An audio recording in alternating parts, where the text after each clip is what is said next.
আমার দেশের মা বোনেরা লাঞ্ছিত হতো না, আমার দেশের কৃষক শ্রমিক বঞ্চিত হতো না। ধনী গরিব ভালোবাসায় জীবন ফিরে পেত, যদি আমার শাসক হতো মোরেরই মতো। আসসালামু আলাইকুম ওয়া রাহমাতুল্লাহি ওয়া বারাকাতুহু। الحمد لله ذي العز والجلال والعظمة والجمال والقدرة والكمال، لك الحمد يا ربنا على نعم تترى في انهمال، وأشهد أن لا إله إلا الله وحده لا شريك له أبان الحرام من الحلال وأرشدنا إلى فضائل الأعمال، وأشهد أن سيدنا ونبينا محمدًا عبد الله ورسوله أمر بحفظ الحقوق والأموال، صلى الله تعالى عليه وعلى آله الطيبين الطاهرين ذوي السجايا السنية والخصال، وصحبه البالغين ذرى العلياء والكمال، والتابعين ومن تبعهم بإحسان إلى يوم الدين والمآل، وسلم يا رب ما تعاقب البكور والآصال. أما بعد، فأعوذ بالله من الشيطان الرجيم. بسم الله الرحمن الرحيم. والله أخرجكم من بطون أمهاتكم لا تعلمون شيئا وجعل لكم السمع والأبصار والأفئدة لعلكم تشكرون. আল্লাহ তাআলা ইরশাদ করেন, আল্লাহ তাআলা তোমাদেরকে তোমাদের মায়ের পেট থেকে, মাতৃগর্ভ থেকে বের করেছেন, তোমরা কিছুই জানতে না।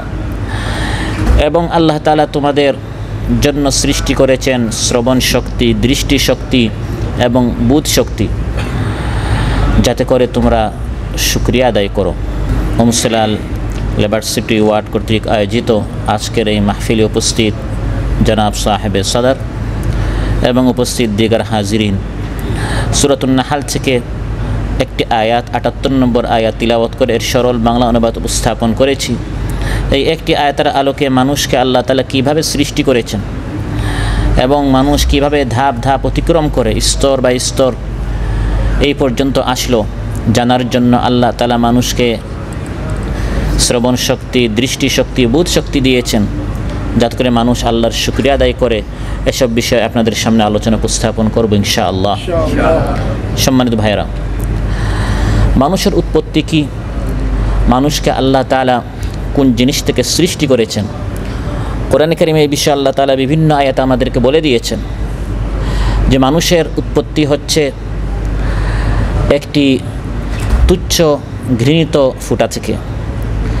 সন্তান মায়ের জরায়ুতে আসার আগে সন্তান ছিল পিতার শুক্রকীট এবং মায়ের ডিম্বাণু। কোরআন বলছে, فلينظر الإنسان مما خلق من ماء دافق يخرج من بين الصلب والترائب। মানুষ যেন চিন্তা করে ভাবে তাকে কোন জিনিস থেকে আল্লাহ সৃষ্টি করেছেন। সবেগে নির্গত, খুব দ্রুত নির্গত একটি ফুটা থেকে আল্লাহ মানুষকে সৃষ্টি করেছেন, যা বাবার পৃষ্ঠদেশ এবং মায়ের বক্ষদেশ থেকে নির্গত হয়। এই দুটি মিলিত হওয়ার ফলে আজ এই মানুষ পৃথিবীতে এসেছে। সুবহানাল্লাহ। একবার বীর্যপাত হলে বর্তমান বিজ্ঞান বলছে 4 থেকে 6 কোটি শুক্রাণু সবেগে একসাথে নিক্ষিপ্ত হয়। 4 থেকে 6 কোটি পর্যন্ত শুক্রাণু সবেগে নির্গত হয়। তাদের মধ্যে নারীর ডিম্বাণুর সাথে মিলনের প্রতিযোগিতা শুরু হয়ে যায়। অবশেষে কোটি কোটি শুক্রাণু মারা যায়। মাত্র একটি শুক্রাণু ডিম্বাণুর সাথে মিলে এই ভ্রূণের, এই সন্তানের তৈরির প্রক্রিয়া শুরু হয়। 4 থেকে 6 কোটি শুক্রাণু মারা গিয়েছে, যেগুলো সবগুলো আমার আপনার ভাই ছিল। 4 থেকে 6 কোটি আমার আপনার ভাই বোন ছিল, সবাই মারা গিয়েছে। শুধু একটি শুক্রাণু মায়ের ডিম্বাণুর সাথে মিলিত হয়ে তারপরে এটা জীবিত হয় ধাপে ধাপে আমি আপনি এই পর্যন্ত পৌঁছেছি। সুবহানাল্লাহ। وأنه خلق الزوجين الذكر والأنثى من نطفة إذا تمنى।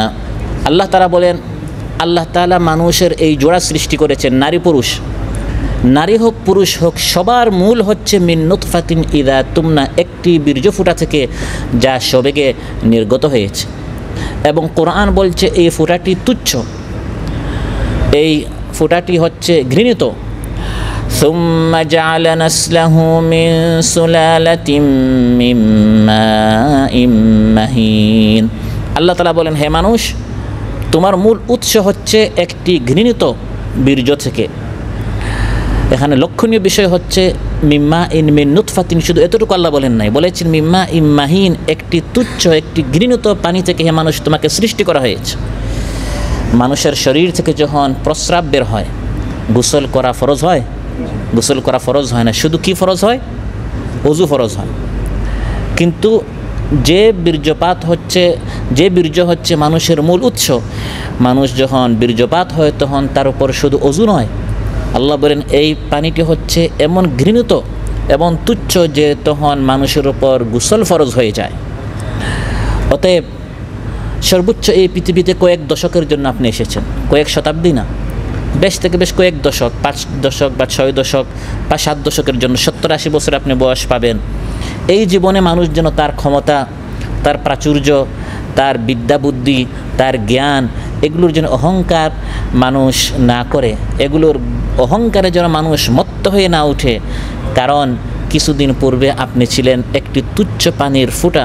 আউয়ালুকা নুতফাতুন কাদিরা ওয়া আখিরুকা জিফা ওয়া বাইনাহুমা তাহমিলুল আদারা। আরবিতে বলা হয়, হে মানুষ অহংকারী করিও না, তোমার শুরু ছিল একটি তুচ্ছ পানি, শেষে তুমি হয়ে যাবে দুর্গন্ধ লাশ, আর এর দুইয়ের মাঝখানে তুমি ময়লা আবর্জনা পেটে বহন করে তুমি চলাফেরা করো। অতএব এক সময় মা ইম্মাহিন, তুমি একটি তুচ্ছ পানি ছিলে, এবং একটি সময় আসবে কিছুদিন পর মাটির পোকা, ব্যাকটেরিয়া ইত্যাদি তোমার এই শরীরটি তার আহার করবে।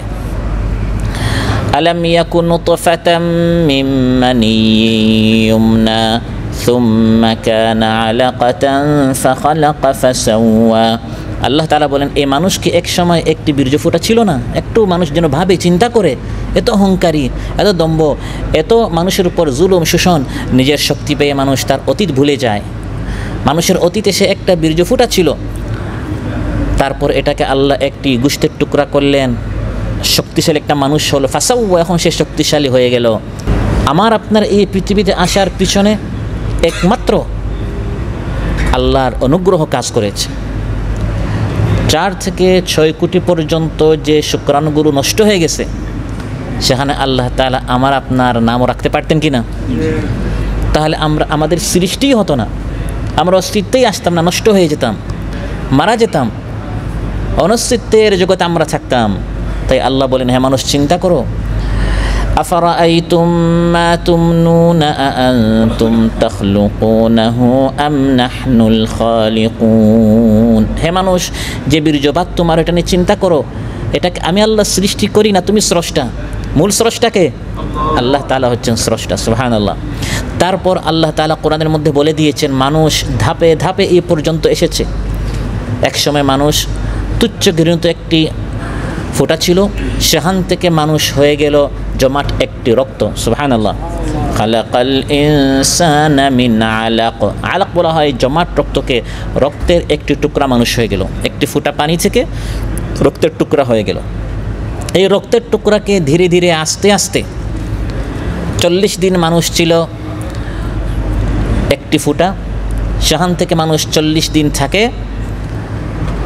রক্তের একটি টুকরা, তারপর 40 দিন মানুষ হয় গোশতের টুকরা। সুবহানাল্লাহ।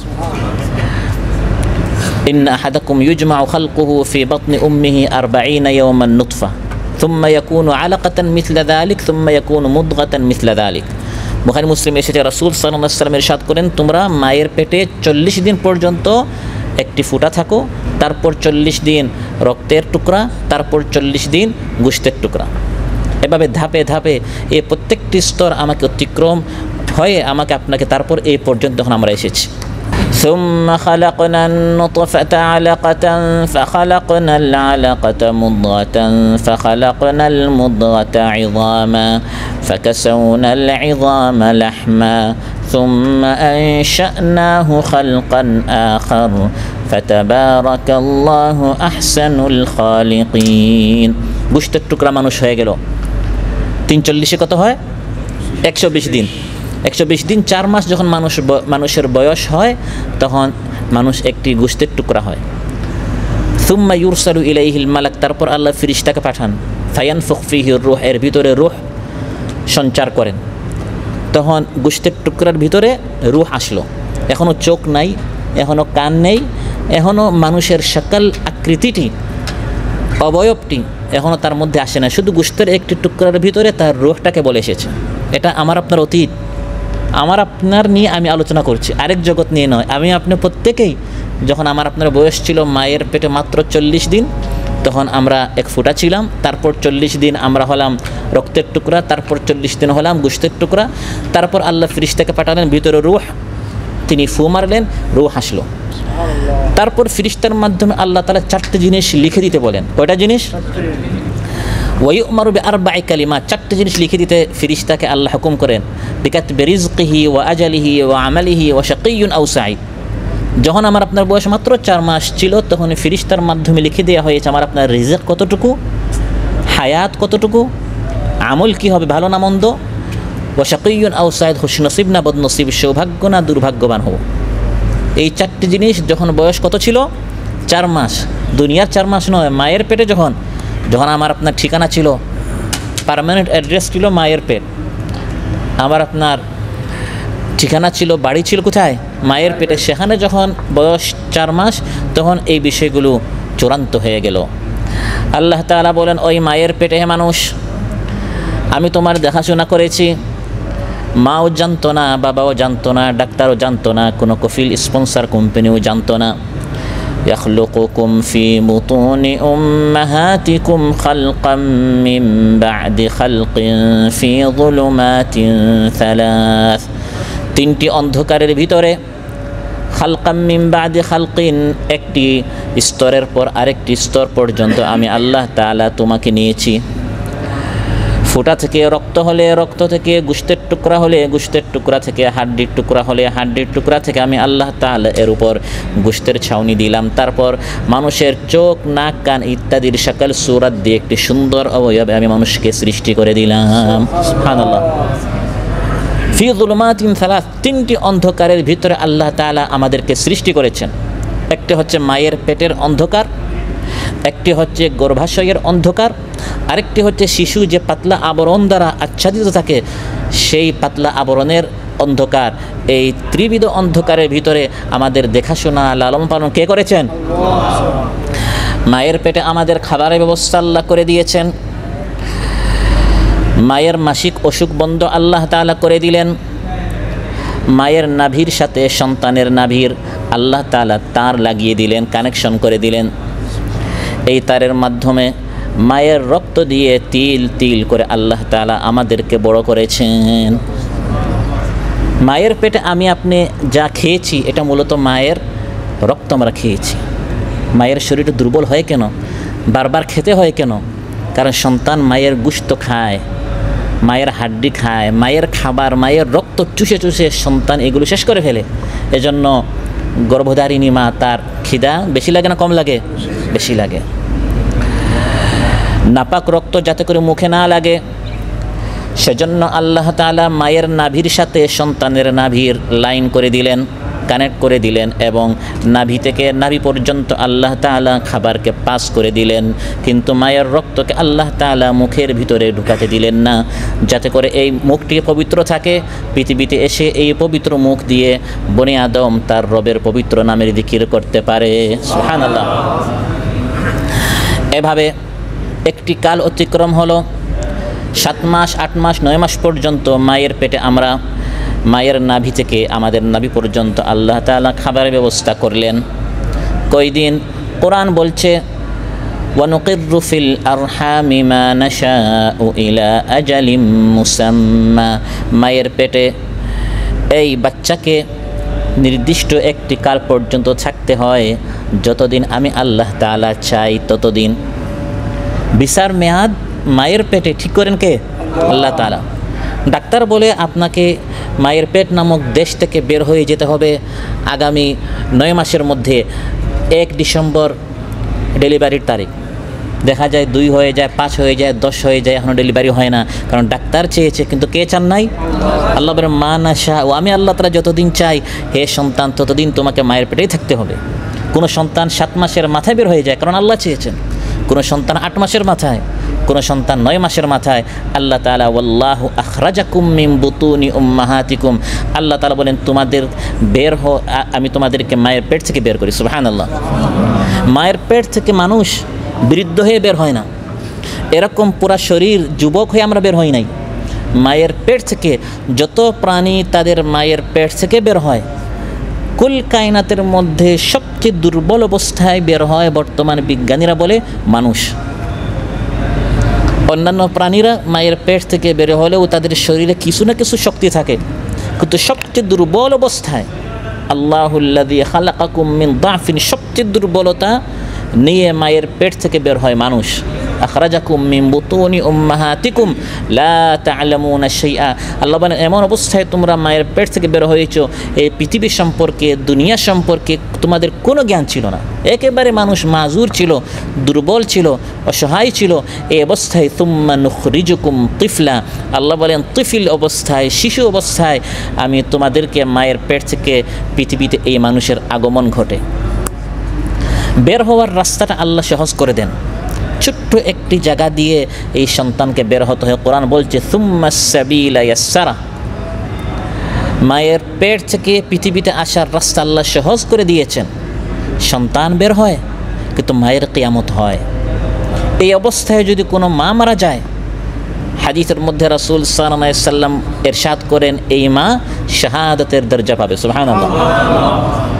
কারণ মৃত্যু যন্ত্রণার চেয়ে আরও কঠিন যন্ত্রণা তখন মায়ের হয়। এই কষ্টটি আপনার মায়ের হয়েছে, আমার মায়ের হয়েছে, এজন্য কোনো দিন মাকে কষ্ট দিতে নেই। এই একটা কষ্টই, সন্তান প্রসবের যে কষ্ট মা করেছে, এই এক কষ্টের হক সন্তান সারা জীবন তার মায়ের পায়ে যদি পড়ে, তার খেদমত করে, এই এক কষ্টের হক আদায় হবে না। তারপর সন্তান পৃথিবীতে আসার 6 মাস আগে সন্তান যখন মায়ের পেটে ছিল মায়ের রক্ত খেত, কিন্তু পৃথিবীতে আসার পর এই সন্তান কি খাবে মা বাবা চিন্তা করে নাই। আমার আপনার রব আল্লাহ তাআলা ব্যবস্থা করেছেন, সন্তান পৃথিবীতে আসার 6 মাস আগে আল্লাহ তাআলা মায়ের বুকে খাবার রিজার্ভ করে দিয়েছেন। সুবহানাল্লাহ।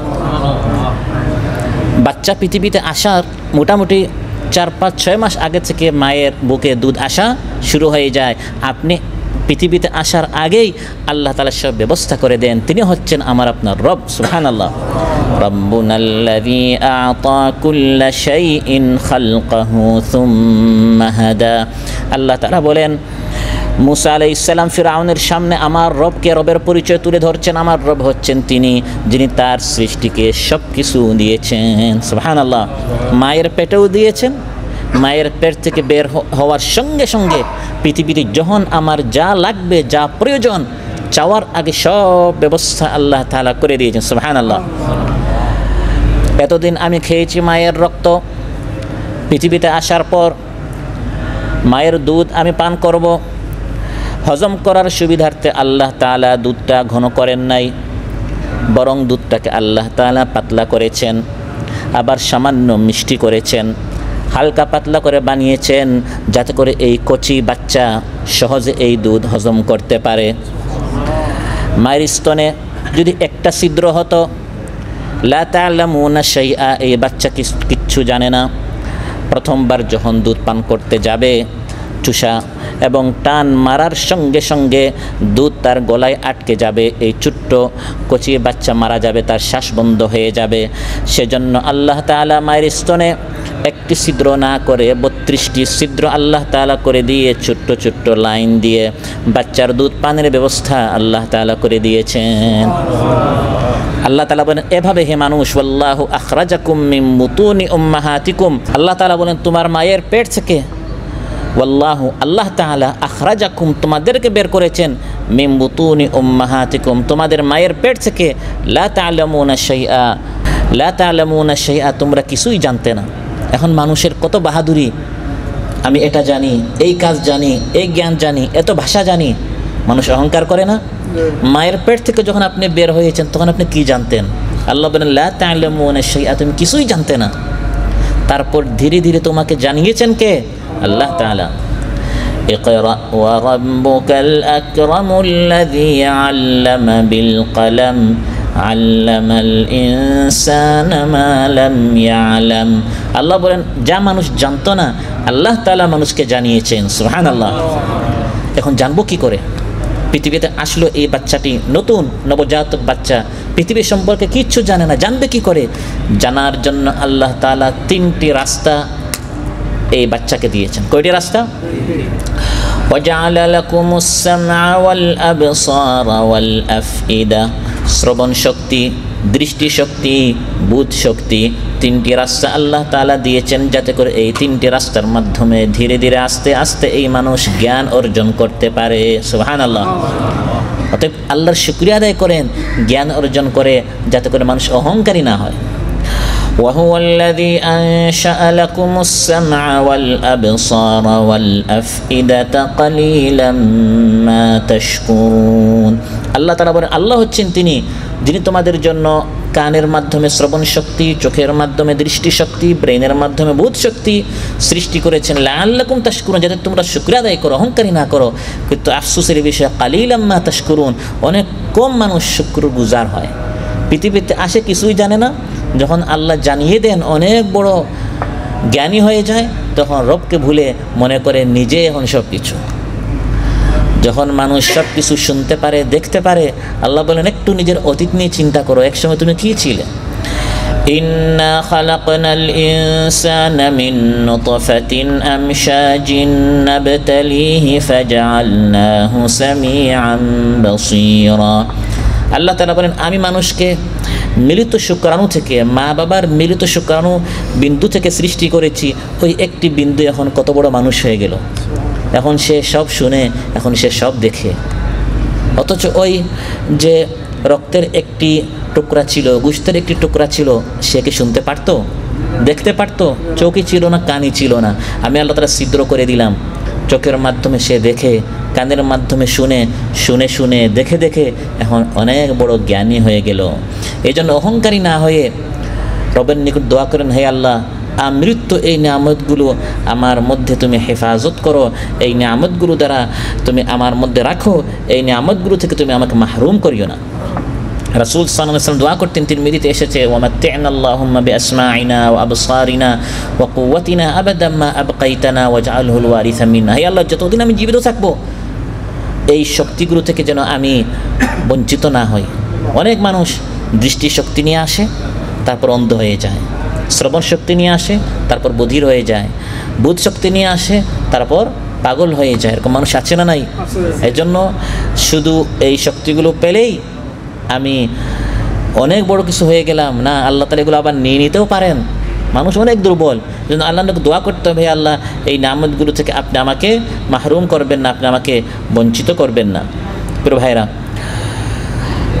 জ্ঞান অর্জন করার জন্য আলোচ্যতে আল্লাহ তাআলা বলেন লা তা'লামুনা শাইআ, মানুষ কিছু জানতো না, জানার জন্য আমি আল্লাহ তাআলা তাকে দিয়েছি শ্রবণ শক্তি, দৃষ্টি শক্তি আর বুধ শক্তি। এই 3 শক্তি আছে মানুষের মাথায়। মানুষের কোথায়? এই মাথা। এই পুরা শরীরের মূল হচ্ছে মাথা, মূল ইঞ্জিন, মূল মেশিন হচ্ছে মাথা। হাত পা ইত্যাদি এরা হচ্ছে পরিচালক হচ্ছে মাথা। মাথার মধ্যে আছে মগজ, আছে ব্রেইন। এই ব্রেইনের মধ্যে 1000 মিলিয়ন অনুভূতি কোষ, সেল রয়েছে। ইংলিশে সেল বলে, CELL, বাংলায় কোষ বলে। এই ধরনের আমাদের প্রত্যেকের মাথায় 1000 মিলিয়ন অনুভূতি কোষ আছে। সুবহানাল্লাহ। প্রত্যেকটা কোষ, প্রত্যেকটা সেলের আলাদা আলাদা কাজ। একটার কাজ হচ্ছে সুখ, আরেকটার কাজ হচ্ছে দুঃখ, আরেকটার কাজ হচ্ছে ভালোবাসা, আরেকটার কাজ হচ্ছে আনন্দ, আরেকটা কাজ হচ্ছে রাগ, ক্রোধ। এই যে এক এক সময় আমাদের এক এক ধরনের ফিলিংস, অনুভূতি আসে, এক এক কোষ পরিস্থিতির আলোকে সে তার দায়িত্ব পালন করে। সুবহানাল্লাহ। আল্লাহ বলেন, হে মানুষ একটু নিজের দিকে তাকাও। আমি আল্লাহকে চেনার জন্য আসমান জমিন এবং পুরা দুনিয়া ঘোরার দরকার নেই, একটু নিজের দিকে তাকালে চিন্তা করে বুঝতে পারবে তোমাকে কে সৃষ্টি করেছে। সুবহানাল্লাহ। ওয়াফি আনফুসিকুম আফালা তুবসিরুন।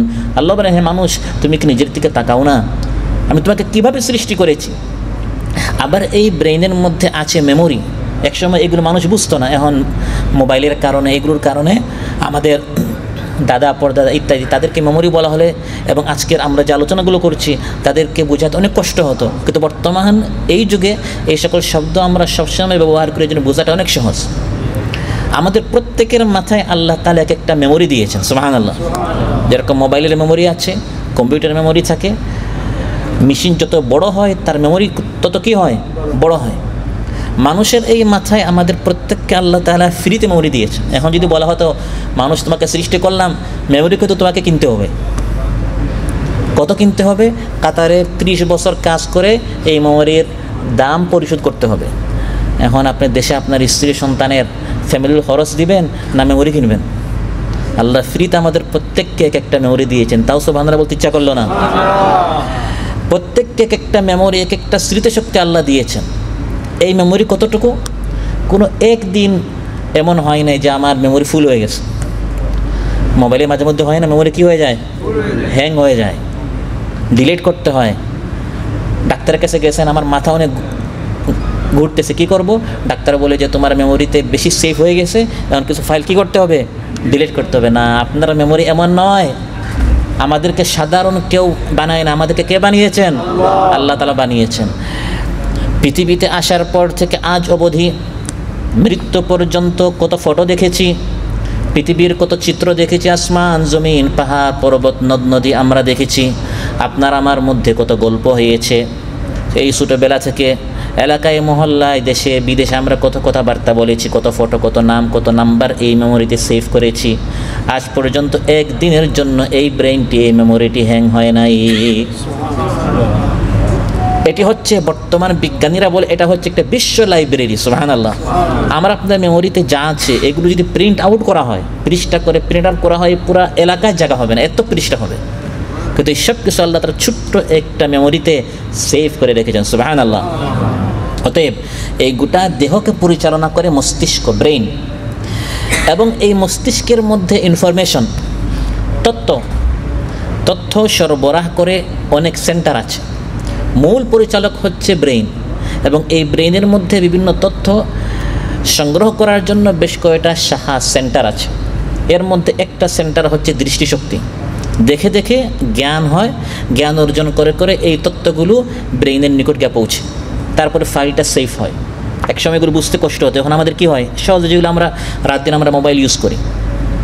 যেমন আপনি মোবাইলে একটা ফটো সেভ করবেন, কিছু জিনিস মেমোরিতে আসে ক্যামেরার মাধ্যমে, ক্যামেরা থেকে আপনি সেভ করলেন। কিছু জিনিস আপনি নাম আপনি সেভ করেন, এটা তো ক্যামেরা দিয়ে নয়, এটা আপনি ওই মোবাইলের যে নাম আমরা যেখানে সেভ করি সেখানে আপনি নাম্বার লিখে নাম দিয়ে আপনি কী করেন, সেভ করেন। তো বিভিন্ন রাস্তা দিয়ে মেমোরিতে সেভ করতে হয়। তো আপনারা এই মেমোরিতে বিভিন্ন তথ্য ইনফরমেশন সেভ করার জন্য বেশ কয়েকটা রাস্তা আল্লাহ সৃষ্টি করেছেন। একটি হচ্ছে দৃষ্টিশক্তি, একটা হচ্ছে শ্রবণ শক্তি, এরকম বেশ কয়েকটা শক্তি আল্লাহ আমাদেরকে দিয়েছেন। এই শক্তিগুলোর মধ্যে আলোচ্য আয়াতে আল্লাহ তাআলা উল্লেখ করেন সবচেয়ে গুরুত্বপূর্ণ একটি সেন্টার হচ্ছে তথ্য সংগ্রহ করার শ্রবণ শক্তি, কানের মাধ্যমে। সুবহানাল্লাহ। কান হচ্ছে এমন একটা আল্লাহর দেয়া নেয়ামত। আলোচ্য তাআলা বলেন ওয়াজআলা লাকুমুস সামআ। মানুষ তুমি মায়ের পেট থেকে বেরোচ্ছে কিছু জানতে না, জানার জন্য কান দিয়েছি, চোখ দিয়েছি এবং আকল দিয়েছি। তার প্রথম কি দিয়েছেন? কান, শ্রবণ শক্তি। শ্রবণ শক্তিটা হচ্ছে এমন একটি ইন্দ্রিয় শক্তি যেটা 24 ঘন্টা কাজ করে। সুবহানাল্লাহ। চোখ বন্ধ করলে আর দেখা যায়, নাক বন্ধ করলে আর ঘ্রাণ পাওয়া যাবে না। কান আপনি যতই বন্ধ করেন তারপরও সাউন্ড যায় কি না, আওয়াজ যায়। সুবহানাল্লাহ। কিন্তু ঘুমের সময় আল্লাহ তাআলা কানের এই শ্রবণ শক্তি বন্ধ করে দেন। সুবহানাল্লাহ। বর্তমান বিজ্ঞান বলছে ঘুমের সময়ে যদি মানুষের শ্রবণ শক্তি বন্ধ না হতো মানুষ পাগল হয়ে যেত। কারণ পুরা দিনের টেনশন থেকে বাঁচার জন্য আওয়াজ শুনতে শুনতে, জিনিস দেখতে দেখতে মাথা ব্যথা করে। ওই মাথা ব্যথা কমানোর জন্য, অশান্তি দূর করার জন্য মানুষ ঘুমাতে যায়। সে ঘুমাতে গিয়েও যদি ঘুমাতে গেলে অটোমেটিক চোখ বন্ধ হয়ে যায়, তাহলে চোখ থেকে আর কোনো তথ্য ভিতরে যাচ্ছে না, এই দিকে আপনি শান্তিতে আছেন। কানটা যদি বন্ধ না হয় তাহলে আপনার মেশিনগুলো চালু থাকার কারণে, মাথার মেশিন চালু থাকার কারণে মানুষ পাগল হয়ে যাবে, অশান্তি অস্থির মানুষ অনুভব করবে। এর জন্য আল্লাহ তাআলা নিজ কুদরতে তখন শ্রবণ শক্তিটা বন্ধ করে দেন। فضربنا على آذانهم في الكهف سنين عددا। কাহাফ পাখি সম্পর্কে আল্লাহ বলে 309 বছর পর্যন্ত তাদেরকে আমি ঘুমিয়ে রেখেছি। আলা আযানহিম, তাদের শ্রবণ শক্তি আমি বন্ধ করে রেখেছি। কান মহান আল্লাহ তাআলার এক অপার সৃষ্টি। কানের ভিতরে রয়েছে প্রায় 1 লক্ষ শ্রবণ কোষ। এই শ্রবণ কোষগুলো মস্তিষ্কে শব্দ পাঠায়, শব্দগুলো শুনে এই যে এতক্ষণ আপনি আমার আলোচনা শুনতেছেন, এগুলো অটোমেটিক কাজ করতেছে। শব্দগুলো কান গ্রহণ করে মাথার নিকট পৌঁছে দেয়। কান আওয়াজ শুনে আর মাথায় গিয়ে অটোমেটিক এটা চিন্তা করে করে আমরা এটা বুঝে ফেলি। কান কিন্তু বুঝে না, কান শুধু কি করে শুনে, শুনে এটা সঙ্গে সঙ্গে সে মস্তিষ্কের নিকট পাঠায়। এভাবে অটোমেটিক আমাদের শ্রবণ কার্য সম্পন্ন হচ্ছে। সুবহানাল্লাহ। মহান আল্লাহ তাআলা কানের প্রবেশ মুখে এক ধরনের কটু স্বাদের ময়লা সৃষ্টি করেছেন। কান যত পরিষ্কার করেন কান থেকে কি বের হয়? আপনাদের কানে নাই মনে হয়? যত গোসলের সময় সাফ করেন তাও দেখেন কানে কি আছে? এটা কে সৃষ্টি করেছেন? বর্তমান বিজ্ঞান আবিষ্কার করেছে এই ময়লার পিছনেও মহান রহমানের রহমত রয়েছে। সুবহানাল্লাহ। সে কটু গন্ধ এবং বিষাদ ময়লা থাকার কারণে কোনো কীট বা কোনো পোকা আমাদের কানে ঢুকতে, আপনি ঘুমিয়ে আছেন, যদি আপনার কানে এগুলো ঢুকতো তাহলে বাঁচার কোনো উপায় আছে? শুধু এই নিয়ামতের জন্য সারা জীবন সাজদা করলে তো শুকরিয়া আদায় হবে না। একটা পোকা যদি কান দিয়ে ঢুকে, বাহাদুরি আছে যে আপনি টান দিয়ে বের করতে পারবেন, তখন মানুষ পাগল হয়ে যাবে।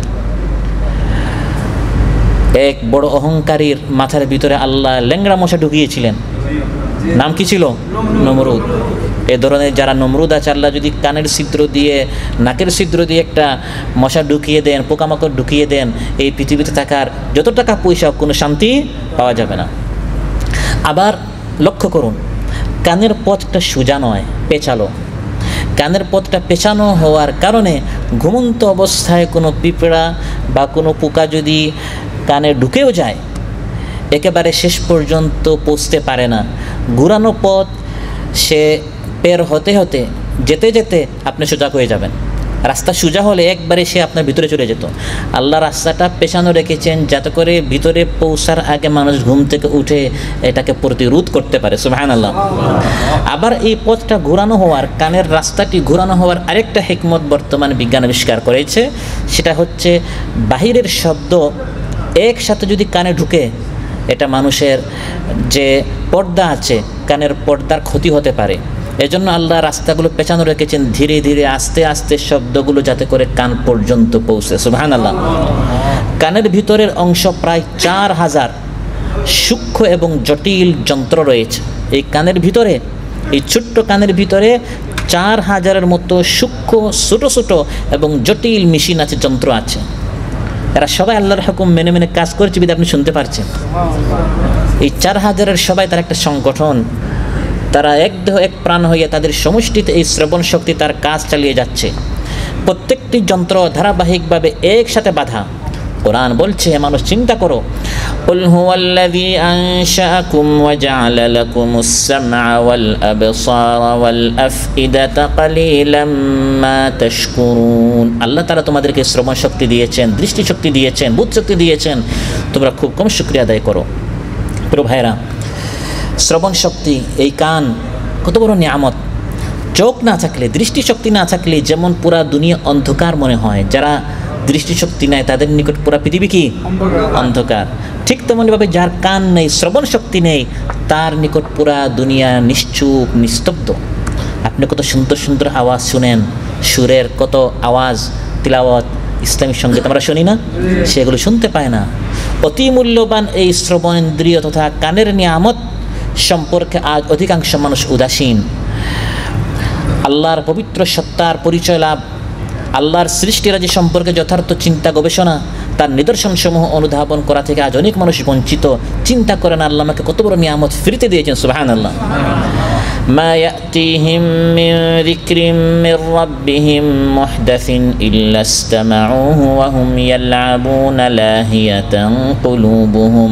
আল্লাহ বলেন অধিকাংশ মানুষের অবস্থা হচ্ছে আয়াত শুনে কোরআনের কিন্তু মন উদাসীন। আরেকজন শুনতে পারে না, তার তো শ্রবণ শক্তি নাই। আপনাকে আল্লাহ তাআলা হাজার হাজার মেশিন দ্বারা এর সমষ্টি ঘটেছে একটি শ্রবণ শক্তি, এর দ্বারা আপনাকে আল্লাহ আয়াত শোনাচ্ছেন, শুকরিয়া আদায় করেন এবং আয়াতগুলোর আপনি আনুগত্য করেন, ফলো করেন, কি বলা হচ্ছে এগুলো আপনি মানার চেষ্টা করেন। প্রিয় ভাইরা, মানুষের শ্রবণ অন্য যে কোনো প্রাণীর তুলনায় অধিক শক্তিশালী, সুবহানাল্লাহ।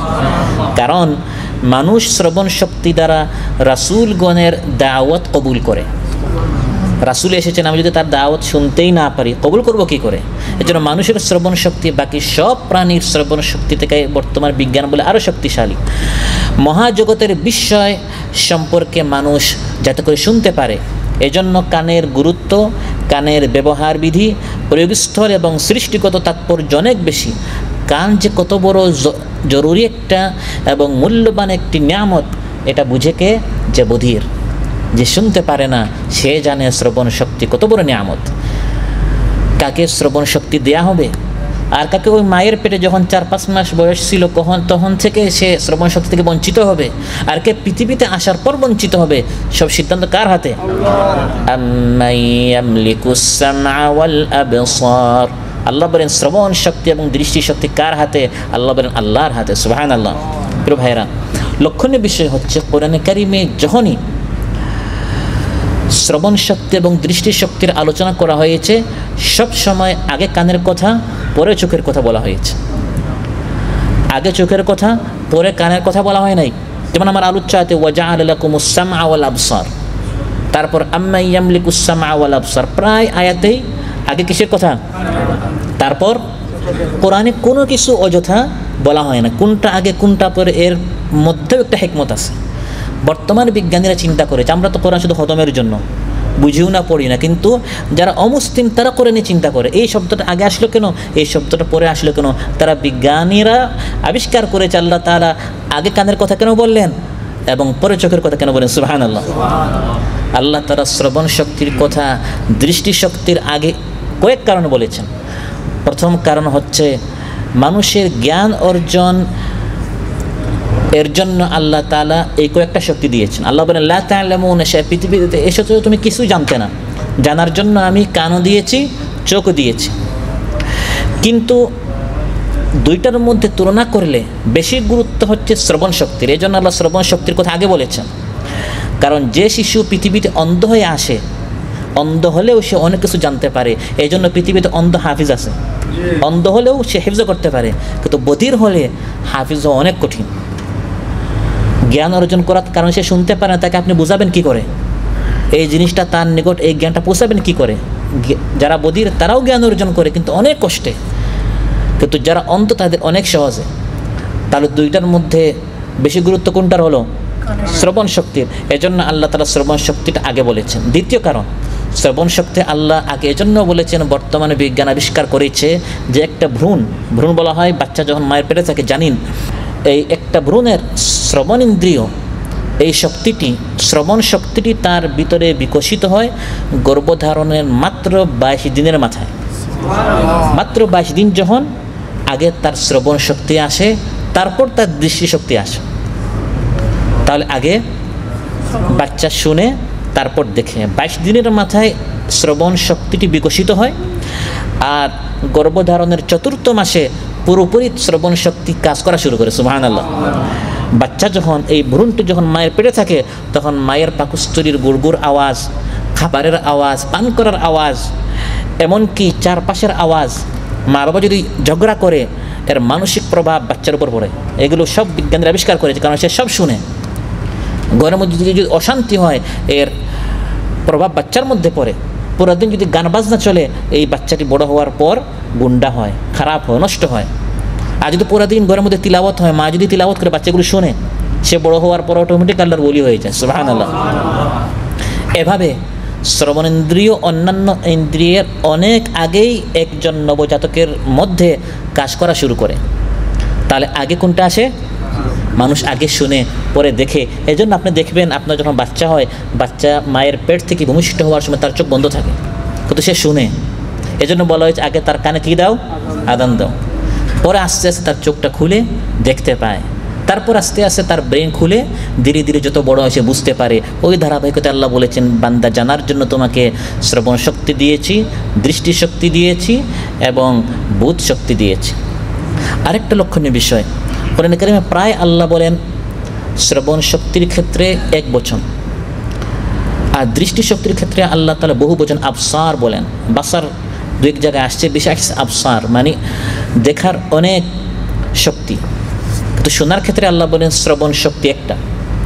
আগের লোকরা এগুলো তো না বুঝলেও বর্তমান বিজ্ঞান আবিষ্কার করেছে। সাম্প্রতিককালে গবেষণায় দেখা গেছে ব্রেইনে ভিজুয়াল সেন্টার, দর্শন কেন্দ্র, দেখার যে সেন্টার, এটা হচ্ছে দুইটা। একটা না দুইটা? তার একের বেশি, একাধিক। এই জন্য কোরআনের মধ্যে আল্লাহ বলেছেন আবসার, বহু বচন আল্লাহ এনেছেন, সুবহানাল্লাহ। কিন্তু ব্রেইনের মধ্যে শোনার যে সেন্টার আছে, যেটাকে আপনার হেয়ারিং সেন্টার বলা হয়, এই শ্রবণ কেন্দ্র হচ্ছে একটা। এই জন্য শ্রবণ কেন্দ্র ক্ষেত্রে সামা বলা হয়েছে একটা, আর আবসার দৃষ্টিশক্তি বহু বচন বলা হয়েছে, কারণ এটা হচ্ছে একাধিক, সুবহানাল্লাহ। সেই যুগে কোনো ভার্সিটিতে মহানবী সাল্লাল্লাহু আলাইহি ওয়াসাল্লাম লেখাপড়া না করলেও কিয়ামত পর্যন্ত বিজ্ঞানীরা যা আবিষ্কার করবে আল্লাহ তাআলা কোরআনের মধ্যে সব বলে দেন, সুবহানাল্লাহ। কান মাসাহ করতে হয়। এই শ্রবণ শক্তি আমরা শুনি কি দিয়া? কান দিয়া। ওযুর সময় আমরা তো শুধু ইবাদতের জন্য কান মাসাহ করি, অবশ্যই ইবাদতের জন্য করতে হবে, কিন্তু মহানবী সাল্লাল্লাহু আলাইহি ওয়াসাল্লাম যত কিছু শিখিয়েছেন প্রত্যেকটার পেছনে কি আছে? হিকমত আছে। বর্তমানে বিজ্ঞানীরা আবিষ্কার করেছে কান মাসাহ করার ফলে মানুষের কানের যে ময়লা এটা দূর হয়ে যায়, এবং এর দ্বারা শ্রবণ শক্তির ভিতরে একটা অজানা শান্তি সৃষ্টি হয়, সুবহানাল্লাহ, এবং এর প্রভাবটা অন্তরে যায়। এই জন্য কানগুলো মাসাহ করতে বলা হয়েছে, এর প্রভাব একবারে হৃদয় পর্যন্ত পৌঁছে যায়। এই কান শ্রবণ শক্তি আল্লাহ তাআলা আমাদেরকে দিয়েছেন যাতে করে এর মাধ্যমে আমি আপনি হক জানতে পারি, কোরআন জানতে পারি, সুন্নাহ জানতে পারি, আল্লাহর দ্বীন আমরা জানতে পারি। ইন্নামা ইয়াস্তাজিবুল্লাযীনা ইয়াসমাউন, আল্লাহ তাআলা বলেন এই দ্বীনের আলোচনা যখন করা হয়, কোরআনের তিলাওয়াত যখন করা হয়, এই আলোচনা থেকে তারাই উপকৃত হবে, হক এর আহ্বান তারাই গ্রহণ করবে যারা শুনে। আল্লাহ আপনাকে দিয়েছেন এই হকটা শোনার জন্য। যদি ভালো করে শোনেন তখন আপনি আলোচনা বুঝতে পারবেন, আর বুঝলে আপনি আমল করতে পারবেন। অতএব এই কানটি আল্লাহ তাআলা দিয়েছেন ভালো জিনিস শোনার জন্য। কোরআন শুনবেন, দ্বীনি আলোচনা শুনবেন, এই সকল ভালো কাজে ব্যবহার করার জন্য আল্লাহ তাআলা আমাদেরকে শ্রবণ শক্তি দিয়েছেন। রাসূল সাল্লাল্লাহু আলাইহি সাল্লাম নিজে যেমন কোরআন তিলাওয়াত করতেন, তিনি অন্যের কাছ থেকে কোরআন তিলাওয়াত শুনতেন, সুবহানাল্লাহ। এই কান দিয়ে কোরআন তিলাওয়াত শুনতে হবে। বুখারী মুসলিমে এসেছে, ইবনে মাসউদ রাদিয়াল্লাহু আনহুকে মহানবী সাল্লাল্লাহু আলাইহি সাল্লাম ইরশাদ করলেন, ইকরা আলাইয়াল কোরআন, হে ইবনে মাসউদ কোরআন তিলাওয়াত করে আমাকে শোনাও। তিনি বললেন, আকরাউ আলাইকা ওয়া আলাইকা উনজিল, আপনাকে পড়ে শোনাবো অথচ আপনার উপরে কোরআন নাজিল হয়েছে। মহানবী সাল্লাল্লাহু আলাইহি সাল্লাম ইরশাদ করলেন, ইন্নী উহিব্বু আন আসমাআহু মিন গায়রি, আরেকজনের কাছ থেকে তিলাওয়াত শোনা এটি আমার নবীর অনেক ভালো লাগে, সুবহানাল্লাহ। অতএব এই কান দিয়ে আমরা কোরআন শুনবো, দ্বীনি আলোচনা শুনবো, তাফসীর শুনবো, হাদিস শুনবো, ভালো ভালো জিনিস আমরা শুনবো। রব্বানা ইন্নানা সামি'না মুনাদিয়ান ইউনাদি লিল ঈমানি আন আমিনু বিরাব্বিকুম ফাআমান্না। আল্লাহ তাআলা বলেন ঈমানদারেরা বলে, হে আল্লাহ আমরা একজন আহ্বানকারীকে শুনেছি, তিনি ঈমানের দিকে আহ্বান করছেন, কোরআনের দিকে আহ্বান করছেন, দ্বীনের দিকে আহ্বান করছেন। আমরা তাকে শুনেছি, শোনা মাত্র আমরা তার আহ্বানে সাড়া দিয়েছি, ঈমান এনেছি, সুবহানাল্লাহ। ঈমানদারের ভালো ভালো জিনিস শুনে তারপর আমল করে। আযান শুনবেন, তারপর আযানের জবাব দিবেন। এই কানটা আল্লাহ তাআলা দিয়েছেন আযানের সময় গল্প করার জন্য নয়, বরং আযানের সময় আযান শুনবেন এবং আযানের জবাব দিতে হবে। বুখারী মুসলিমে এসেছে, রাসূল সাল্লাল্লাহু আলাইহি ওয়াসাল্লাম ইরশাদ করেন, ইদা সামি'তুমুল মুআযযিন ফাকুলু মিছলা মা ইয়াকুল, মুআযযিনকে যখন তোমরা শুনবে তখন তিনি যা বলেন তোমরা তার জবাব দিবে। আর যারা আল্লাহ তাদেরকে কান দিয়েছেন, শ্রবণ শক্তি দিয়েছেন, এই শ্রবণ শক্তি যারা ব্যবহার করে না, দ্বীন শোনে না, দিনের আলোচনা শুনে না। আল্লাহ তাআলা বলেন যেরকম মৃত ব্যক্তিকে শোনানো সম্ভব নয়, একটি লাশের সামনে আপনি যদি 1 ঘন্টা আলোচনা করেন সে যেরকম আমল করতে পারবে না, কারণ তার শ্রবণ শক্তি নেই। যাদেরকে আমি আল্লাহ তাআলা শ্রবণ শক্তি দিয়েছি, এই কান দিয়ে সে হক শোনার তার নিয়তি নেই, ওই লাশ মৃত ব্যক্তি যেরকম আমল করতে পারবে না, এই বিমুখ যারা বধির হয়ে সেজে আছে তারাও কখনো আমল করতে فإنك لا تسمع الموتى ولا تسمع الصم الدعاء إذا ولوا مدبرين। নবী হে, আপনি তো দিনের আলোচনা করেছেন, আপনি তো দাওয়াত দিচ্ছেন, ইদা ওয়াল্লাউ মুদবিরিন, তারা যদি মুখ ফিরিয়ে চলে যায়, কান্দে যদি তারা আপনার আলোচনা শুনতেই না চান, যেরকম মৃত ব্যক্তিকে আপনি শোনাতে পারবেন না, এই বধিরদেরকেও শোনানো সম্ভব নয়। নবীদেরকে আল্লাহ তাআলা পাঠিয়েছেন হিদায়াত দিয়ে, হকের দাওয়াত দিয়ে, কিন্তু কাফির মুশরিকরা যুগে যুগে কান আল্লাহ তাদেরকে দিয়েছিলেন, কিন্তু এই কান দিয়ে তারা নবীর কথা শুনে নাই, দাঈল আল্লাহদের কথা শুনে নাই, কোরআন সুন্নাহর আলোচনা তারা শুনে নাই। এমনকি নূহ আলাইহিস সালাম, তিনি তো বললেন, হে আল্লাহ, আমি আমার জাতিকে 950 বছর দাওয়াত দিয়েছি, যখন তাদেরকে দাওয়াত দিতাম এই কান দিয়ে তারা আমার দাওয়াত শোনা তো দূরের কথা, আমার আলোচনা না শোনার জন্য তারা কানে কি করতো, আঙ্গুল তারা রেখে দিত। নাউযু বিল্লাহ। وإني كلما دعوتهم لتغفر لهم جعلوا أصابعهم في آذانهم। তিনি আল্লাহর নিকট ফরিয়াদ করছেন, হে আল্লাহ, এই জাতিকে আমি এত কাল পর্যন্ত দাওয়াত দিয়েছি কিন্তু মাত্র 80-82 জন ঈমান এনেছে। এত অল্প সংখ্যক মানুষ ঈমান আনার কারণ হচ্ছে এই, তারা কান দিয়ে আমার আলোচনা শুনতে চাইতো না। আমি যখন তাদের নিকট যেতাম, আমাকে না দেখার জন্য তারা মুখে কাপড় দিয়ে দিত, চোখে তারা কাপড় দিত, আর কানে তারা আঙ্গুল রাখতো। তো আল্লাহ তাআলা বলেন, এই সকল মানুষ এই জন্যই গাফিল, এই জন্যই উদাসীন। তাদের সামনে দিনের পর দিন, সপ্তাহের পর সপ্তাহ, মাসের পর মাস দিনের আলোচনা করা হয়, কিন্তু তারা কান পেতে শুনে না, মন দিয়ে শুনে না। মা ইয়াতিহিম মিন যিকরিম মির রাব্বিহিম মুহদাসিন ইল্লা ইসতামাউহু ওয়া হুম ইয়ালআবুন লাহিয়াতান কুলুবুহুম। আল্লাহ তাআলা বলেন, মা ইয়াতিহিম মিন যিকরিম মির রাব্বিহিম মুহদাসিন, কোরআন থেকে নতুন নতুন বিষয় আলোচনা করা হচ্ছে, বিষয়ভিত্তিক আলোচনা করা হচ্ছে, এরপরেও এরা গাফিল কেন? ইসতামাউহু ওয়া হুম ইয়ালআবুন, তারা খেল তামাশা করে করে শুনে, মোবাইল দিয়ে খেলে, দুনিয়া নিয়ে চিন্তা করে, ফিকির করে, এভাবে মন এখানে নেই। কানটা মনে হচ্ছে শুধু কিছু শব্দ যাচ্ছে, কিন্তু মনোযোগ দিয়ে শোনে না। ভালো করে কানের ভিতরে সে কী আলোচনা করা হচ্ছে ভালো করে সে না শোনার কারণে দেখা যায় আমাদের দেশে দিনের পর দিন তাফসির মাহফিল হচ্ছে, সুদখোরের সংখ্যা কমে না, বরং বাড়ছে, বেনামাজির সংখ্যা বাড়ছে, নাফরমানিও বাড়ছে, কারণ আলোচনা হচ্ছে, কিন্তু যেভাবে শোনার কথা সেভাবে মানুষ আল্লাহর কান দিয়ে মানুষ শুনছে না। অতএব কান দিয়ে ভালো করে কোরআন সুন্নাহ শুনতে হবে, জানতে হবে। এবং আল্লাহ তাআলা যত কিছু নিষেধ করেছেন, আল্লাহর এই কান দিয়ে নিষিদ্ধ জিনিস শোনা যাবে না। শোনা যাবে না।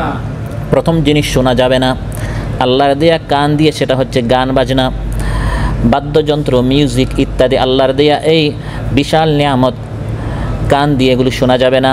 আল্লাহ তাআলা বলেন, ওয়াস্তাফজিজ মান ইসতাতা'তা মিনহুম বিসাউতিক। ইবলিসকে আল্লাহ তাআলা বলেছেন, হে ইবলিস, যা তোর শব্দ দ্বারা, আওয়াজ দ্বারা, মিউজিক দ্বারা বনি আদমকে পথভ্রষ্ট কর। এই মিউজিক হচ্ছে শয়তানের আওয়াজ। শয়তান মানুষকে পথভ্রষ্ট করার জন্য সামন থেকে, পিছন থেকে, ডান বাম থেকে আসবে।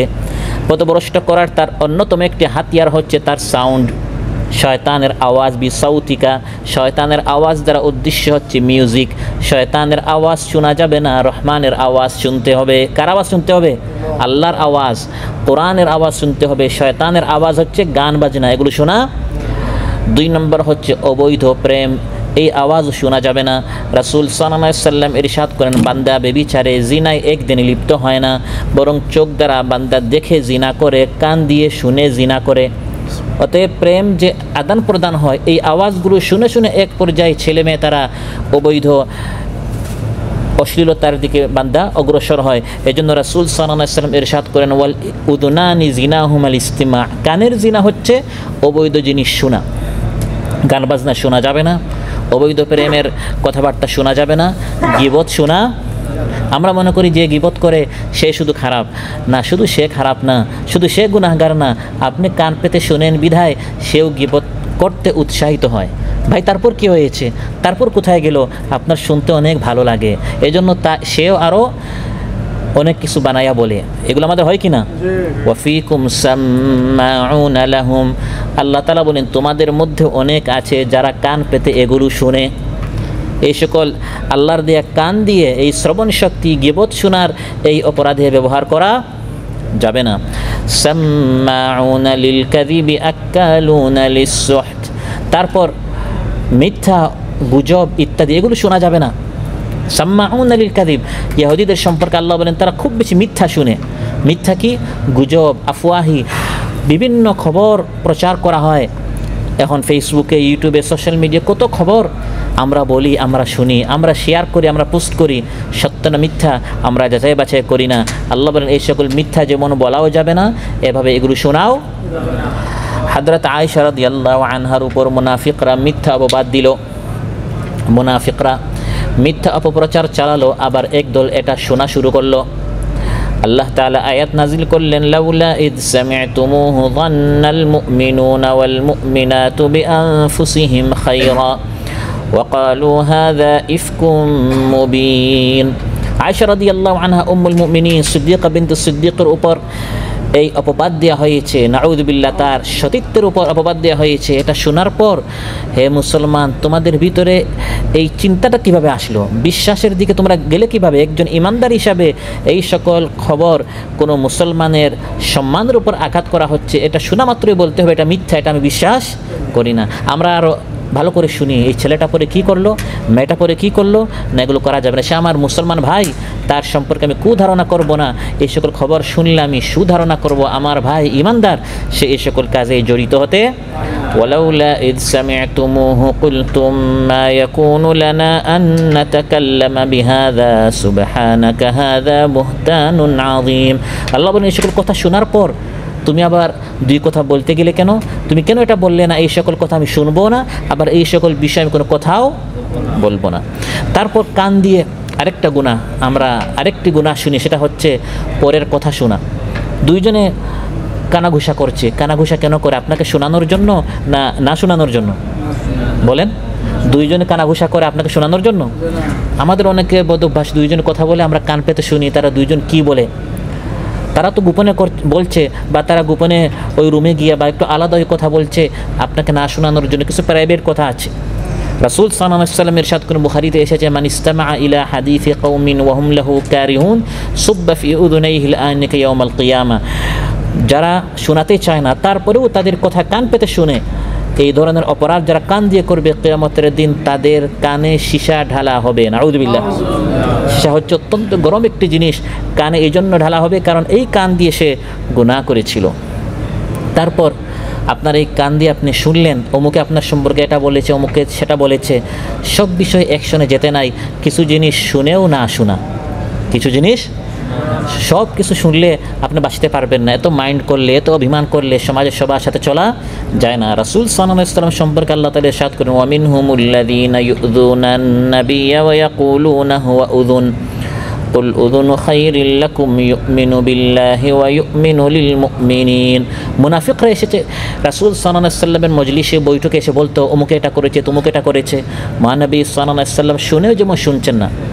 মুনাফিকরা বললো এই নবীটা কি, সে কি বধির? আমরা তাকে তো কিছু বলি, তিনি শুনেন না কেন? আল্লাহ বলেন তিনি যে শুনেন এটা তোমাদের জন্য কল্যাণকর। তিনি সব কিছু শুনেন, কিন্তু শুনেও না শোনার কারণ এই সকল বিষয় এগুলো হচ্ছে তুচ্ছ কাজ, অনর্থক কাজ, বেফায়দা কাজ। ইমানদার ব্যক্তির অনেক কাজ আছে, কোরআন প্রচার করবে, কোরআনের দিকে দাওয়াত দিবে, দাওয়াতি কাজ করবে, অনেক কাজ আছে। এই ধরনের অনর্থক বেফায়দা কাজ সে সব কিছু ভালো করে শুনে অ্যাকশনে গেলে সে তার মূল কাজ করতে পারবে না। এই জন্য অনেকে আপনার সমালোচনা করবে, আপনার পিছনে অনেকে পড়বে, কি বললো ওই দিকে আপনি কান পেতে শুনবেন না। وَإِذَا سَمِعُوا اللَّغْوَ أَعْرَضُوا عَنْهُ وَقَالُوا لَنَا أَعْمَالُنَا وَلَكُمْ أَعْمَالُكُمْ سَلَامٌ عَلَيْكُمْ لَا نَبْتَغِي الْجَاهِلِينَ। আল্লাহ তাআলা বলেন ইমানদারদের গুণ হচ্ছে তারা যখন এই ধরনের অনর্থক কথাবার্তা শুনে, কান দিয়ে শুনলেন অনর্থক বেফায়দা কথা, তখন তারা অ্যাকশনে যায় না, বরং তারা বলে তোমাদের উপর সালাম, তোমরা আমাদের সমালোচনা করছো, তোমাদের উপর সালাম, তোমাদের আমলের হিসাব তোমরা দিবে, আমার আমলের হিসাব আমি দিব, আমার আরও অনেক দিনের কাজ আছে। এভাবে তোমাদের উত্তর জবাব দিয়ে দিয়ে তোমরা সময় নষ্ট করতে পারো, আমি সময় নষ্ট করতে পারি না। এভাবে যারা তাদের কানের হেফাজত করবে এই দুনিয়াতে, আখিরাতে জান্নাতে আল্লাহ তাআলা তাদেরকে সুন্দর সুন্দর জিনিস শোনাবেন। জান্নাতে যেমন সুস্বাদু খাবার আছে, ভালো জিনিস দেখার মতো আছে, সুললিত কণ্ঠে মধুর আওয়াজে জান্নাতে অনেক আওয়াজ আল্লাহ তাআলা ঈমানদারদেরকে শোনাবেন। ফাআম্মাল্লাযীনা আমানু ওয়া আমিলুস সালিহাতি ফাহুম ফি রাওদাতিন ইউহবারুন আই ইয়াসমাউনা কালামান তাইয়্যিবা। আল্লাহ তাআলা বলেন ঈমানদারেরা জান্নাতে ভালো ভালো জিনিস শুনবে। ভালো জিনিস শোনা এটাও একটা নিয়ামত। সবসময় চিৎকার শোনা, এমন আওয়াজ শোনা যাতে আপনার মাথা ব্যথা করে, এটা কি নিয়ামত না একটা আপদ? আপদ। তো জান্নাতে আল্লাহ তাআলা একটি নিয়ামত দিবেন, সেটা হচ্ছে ঈমানদারদেরকে সুন্দর আওয়াজ শোনাবেন যারা এই দুনিয়াতে তাদের কানের হেফাজত করবে। মায়ের পেট থেকে বের হওয়ার পর আল্লাহ তাআলা বলেন প্রথম জিনিস তোমাদেরকে দিয়েছি শ্রবণ শক্তি। 2 নম্বর আল্লাহ তাআলা বলেন তোমাদেরকে দিয়েছি দৃষ্টিশক্তি। আল্লাহ তাআলা আমাদের প্রত্যেককে চোখ দিয়েছেন। চোখ, চক্ষু, আখি, নয়ন, বাংলায় অনেক শব্দ সাহিত্যে এসেছে, কবিতায় কবিরা অনেক শব্দ তারা ব্যবহার করে এই চোখের পরিচয় দেওয়ার জন্য। আল্লাহর কত বড় নিয়ামত, সুবহানাল্লাহ।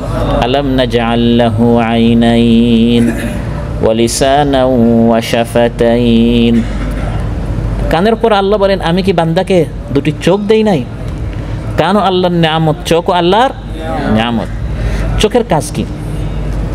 মানব দেহের পরিচালনা করে মস্তিষ্ক। এই ব্রেইন মানুষের গোটা দেহ পরিচালনা করে। মস্তিষ্ক পর্যন্ত বিভিন্ন তথ্য ইনফরমেশন পৌঁছার জন্য অনেক সেন্টার রয়েছে। তারা খবরগুলো মাথা পর্যন্ত পৌঁছায়, ব্রেন পর্যন্ত পৌঁছায়।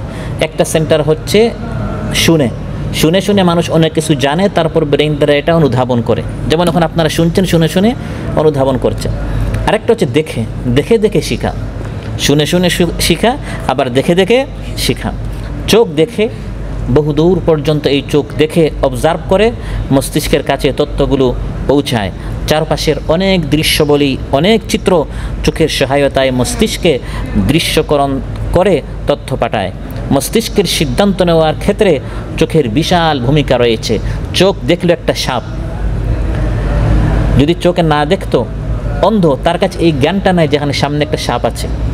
ব্রেইন যে সিদ্ধান্ত নেবে, ব্রেইন সঙ্গে সঙ্গে হাতকে বলবে লাঠি ধরো, পাকে বলবে হয় পলায়ন করো বা ওই সাপের দিকে অগ্রসর হয়ে হাত দ্বারা এটা আঘাত করো।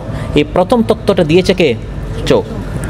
انظر إلى المرء وقل من شق فيه بصره من ذا الذي جهزه بقدرة مبتكرة ذاك هو الله الذي أنعمه منهمرة ذو حكمة بالغة وقدرة مقتدرة। কবি বলেন মানুষের দিকে তাকাও, সুবহানাল্লাহ। আল্লাহকে চিনতে হলে শুধু আপনি নিজের বডির দিকে তাকালেই আল্লাহকে চিনতে পারবেন। আল্লাহ কত বড় স্রষ্টা। উনজুর ইলাল মারই, মানুষের দিকে তাকাও। ওয়াকুল মান শাক্কা ফীহি বাসরা, বলো এই মানুষের মধ্যে কে তাকে 2টি নয়ন দিয়েছেন, তাকে 2টি চোখ দিয়েছেন। বিশাল এই শক্তি, দৃষ্টি শক্তি দ্বারা মানুষকে কে সাজিয়েছেন? তিনি হচ্ছেন আল্লাহ তাআলা, যার নিয়ামত মানুষের উপর মুষলধারে বৃষ্টির মতো বর্ষিত হচ্ছে। বিশাল ইলমের অধিকারী, প্রচণ্ড শক্তির অধিকারী আল্লাহ তাআলা এই 2টি শক্তি মানুষকে দিয়েছেন, সুবহানাল্লাহ। প্রিয় ভাইরা, উন্নত মানের যে সকল ক্যামেরা আছে, আধার রাতে, অন্ধকার রাতে ছবি ক্লিয়ার করতে পারে না, একেবারে একটা লাইট নাই, সেখানে যত উন্নত মানের আপনার ক্যামেরা হোক, দেখা যায় সেখানে কোনো কিছু দেখা যায় না। আপনাকে আল্লাহ তাআলা এমন 2টি ক্যামেরা দিয়েছেন, যত অন্ধকার হোক না কেন আমরা তখন চোখটা ছোটো করি না বড় করি? বড় করে। আমাদের চোখের কাজ হচ্ছে আলোর বিপরীত। যদি আলো বেশি হয় তখন চোখটা আমরা কী করি? ছোটো করি, কারণ বেশি আলো হয়ে গেছে। আর যদি আলো একবারে কমে যায়, বেশি কম হলে তখন আমরা চোখটা বড় করি ভালো করে দেখার জন্য। উন্নত মানের ক্যামেরা, পাওয়ারফুল, সুপার পাওয়ার আল্লাহ তাআলা আপনাকে ক্যামেরা দিয়েছেন, চোখ দিয়েছেন। যত অন্ধকার হোক না কেন, বোধগম্য না হলেও মোটামুটি আপনি বুঝতে পারেন সামনে এটা কি, সুবহানাল্লাহ। চোখের আরেকটা বিশেষ বৈশিষ্ট্য হচ্ছে চোখ ঘুমায়। ঘুম আসে নাকের উপর না কানের উপর? পুরা শরীর বিশ্রাম নেয়, কিন্তু মূলত ঘুমটা আসে চোখের উপর।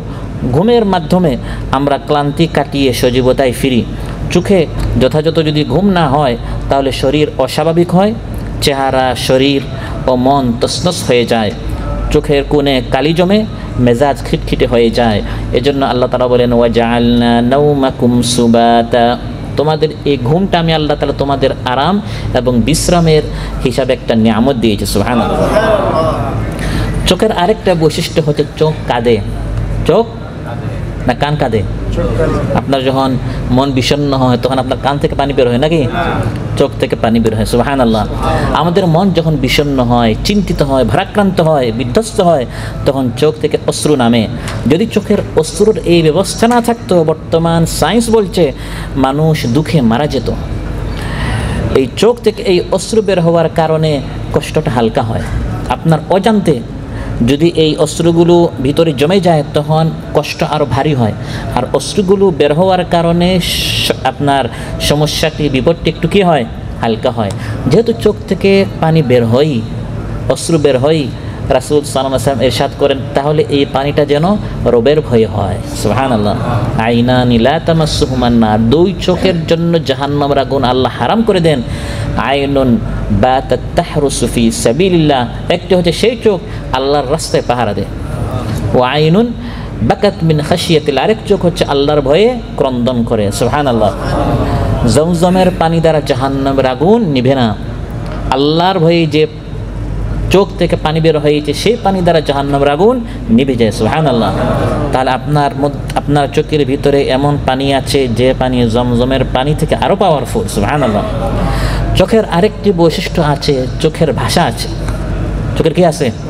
মুখেরও ভাষা আছে, ফিঙ্গার ল্যাঙ্গুয়েজ, আঙ্গুলের কি আছে? ভাষা আছে, আবার চোখেরও ভাষা আছে। চোখের ইশারা ও উঠানামায় ব্যাপক অর্থ রয়েছে। এই ভাষা, চোখের ভাষা হচ্ছে বেশ সমৃদ্ধ। মুখের ভাষার চেয়ে চোখের ভাষা আরও শক্তিশালী, আবার অনেকটা জটিলও। কাফির মুশরিকরা যুগে যুগে চোখের ইশারায় তারা চায় ইসলামের আলোকে বন্ধ করে দিতে। রাসূল সাল্লাল্লাহু আলাইহি ওয়াসাল্লাম যখন দ্বীনের আলোচনা করতেন, ওইদিকে আবু জাহেল, ওইদিকে আবু লাহাব, তারা চোখের ইশারা দিয়ে দিয়ে মস্কারি করত, ঠাট্টা করত, বিদ্রুপ করত। এক কাফির আরেক কাফিরকে বিভিন্ন জিনিস তারা বুঝাতো, যাতে করে মহানবী সাল্লাল্লাহু আলাইহি ওয়াসাল্লাম এবং মুসলমানরা কষ্ট পায়, দ্বীনের মেহনতটা যেন বন্ধ হয়ে যায়।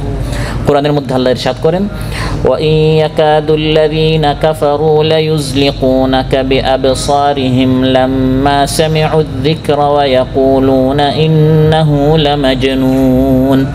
কোরআনের আলোচনা যখন কাফিররা শুনলো, তারা চোখের ইশারায়, চোখের ভাষায় তারা চেয়েছে ইসলামের আলোকে বন্ধ করে দিতে, কিন্তু তারা বন্ধ করতে, তার চোখের একটি ভাষা আছে এবং চোখের ভাষা সবচেয়ে বেশি ব্যবহার করে গোয়েন্দারা। গোয়েন্দারা কিন্তু মুখের ভাষা কম ব্যবহার করে, বেশি কথা বললে তো আপনি টের পেয়ে ফেলবেন এখানে একজন কে আসছে। গোয়েন্দারা এখানে বসা থাকবে, সে এক গোয়েন্দাকে কথা বলে কিসের মাধ্যমে? চোখের ভাষা। এই জন্য আরবিতে গোয়েন্দাকে জাসুস বলা হয়, আবার উয়ুন বলা হয়, কারণ তারা চোখের মাধ্যমে তারা কথা বলে। কিছু চোখ আল্লাহকে চেনার জন্য দৃষ্টি নিবদ্ধ করে, আল্লাহর নিখুঁত সৃষ্টি অবলোকন করতে করতে ক্লান্ত হয়ে পড়ে। আল্লাহ বলেন, এই চোখ দ্বারা দেখো বিশাল আসমান কে সৃষ্টি করেছেন, এই বিস্তীর্ণ জমিন কে বিছিয়েছেন। সুবহানাল্লাহ। ফারজি'ল বাসারা হাল তারা মিন ফুতুর ثم ارجع البصر كرتين ينقلب إليك البصر خاسئا وهو حسير। আল্লাহ বলেন, চোখ দিয়ে দেখো বারবার, আসমানের কোনো খুঁত আছে, যতবার দেখবে তুমি ততই দেখবে আসমানের সৃষ্টিতে, জমিনের সৃষ্টিতে কোনো দোষ নেই, কোনো ত্রুটি নেই, কোনো খুঁত নেই। সুবহানাল্লাহ।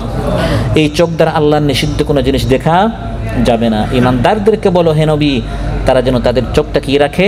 নত রাখে। কুল্লিল মুমিনিনা ইয়াগুদ্দু মিন আবসারিহিম ওয়া ইয়াহফাযু ফুরুজাহুম।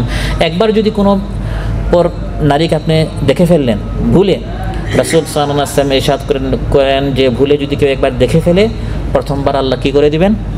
মাফ করে দিবেন। ভুলে দেখেছেন, লা তুতবি'ন নাযরাতিন নাযরা ফাইন্না লাকাল উলা ওয়া লাইসাত লাকাল আখিরা। একবার দেখার পর আবার দেখিও না, কারণ প্রথমবার ভুলে দেখেছ, আল্লাহ মাফ করে দিবেন। দ্বিতীয়বার ইচ্ছা করে দেখেছেন। মূল সওয়াব এবং গুনাহ হয় ইচ্ছার উপর। ইন্নামাল আমালু বিন্নিয়াত, নিয়তের কারণে। এখানে দুইজন নামাজ পড়ছে, দুজন 2 রাকাত পড়লো, একজন পড়লো ফজরের ফরজ আর একজন পড়লো ফজরের সুন্নত। এই যে দুইজনকে 2 রকম সওয়াব দেওয়া হবে। সবচেয়ে বেশি সওয়াব দেওয়া হবে যে ব্যক্তি ফরজ পড়েছে। বাহ্যিকভাবে দুইজনের আমল একেবারেই সমান, কিন্তু পার্থক্য হচ্ছে নিয়তের উপর। একজন নিয়ত করেছে ফরজের, আরেকজন নিয়ত করেছে সুন্নতের। ঠিক তেমনই ভাবে প্রথমবার আপনি দেখেছেন, নিয়তটা ছিল না, ইচ্ছাটা ছিল না, এই জন্য আল্লাহ মাফ করে দিবেন। কিন্তু দ্বিতীয়বার দেখেছেন ভুলে, দ্বিতীয়বার দেখেছেন ইচ্ছা করে, এর জন্য সেখানে কী থাকবে? গুনাহ থাকবে। এই চোখ দ্বারা অবৈধ জিনিস দেখা যাবে না। দ্বিতীয়বার বলতে যখনই বুঝতে পেরেছেন, এরপরের দেখা। এখন যদি মনে করেন যে প্রথমবার যেহেতু দেখেছি ভালো করে দেখে ফেলি, কারণ দ্বিতীয়বার দেখলে কি আছে? ভুল আছে, প্রথমবারই লম্বা করে দেখে ফেলি না। প্রথমবার যখন আপনি বুঝে ফেলছেন তখনই চোখ কী করে ফেলবেন? সরায় ফেলবেন। তারপর তৃতীয় জিনিস আল্লাহ তাআলা ইরশাদ করেন যে মায়ের পেট থেকে আমরা যখন বের হয়েছি আল্লাহ দিয়েছেন, সেটা হচ্ছে ওয়াল আফইদা।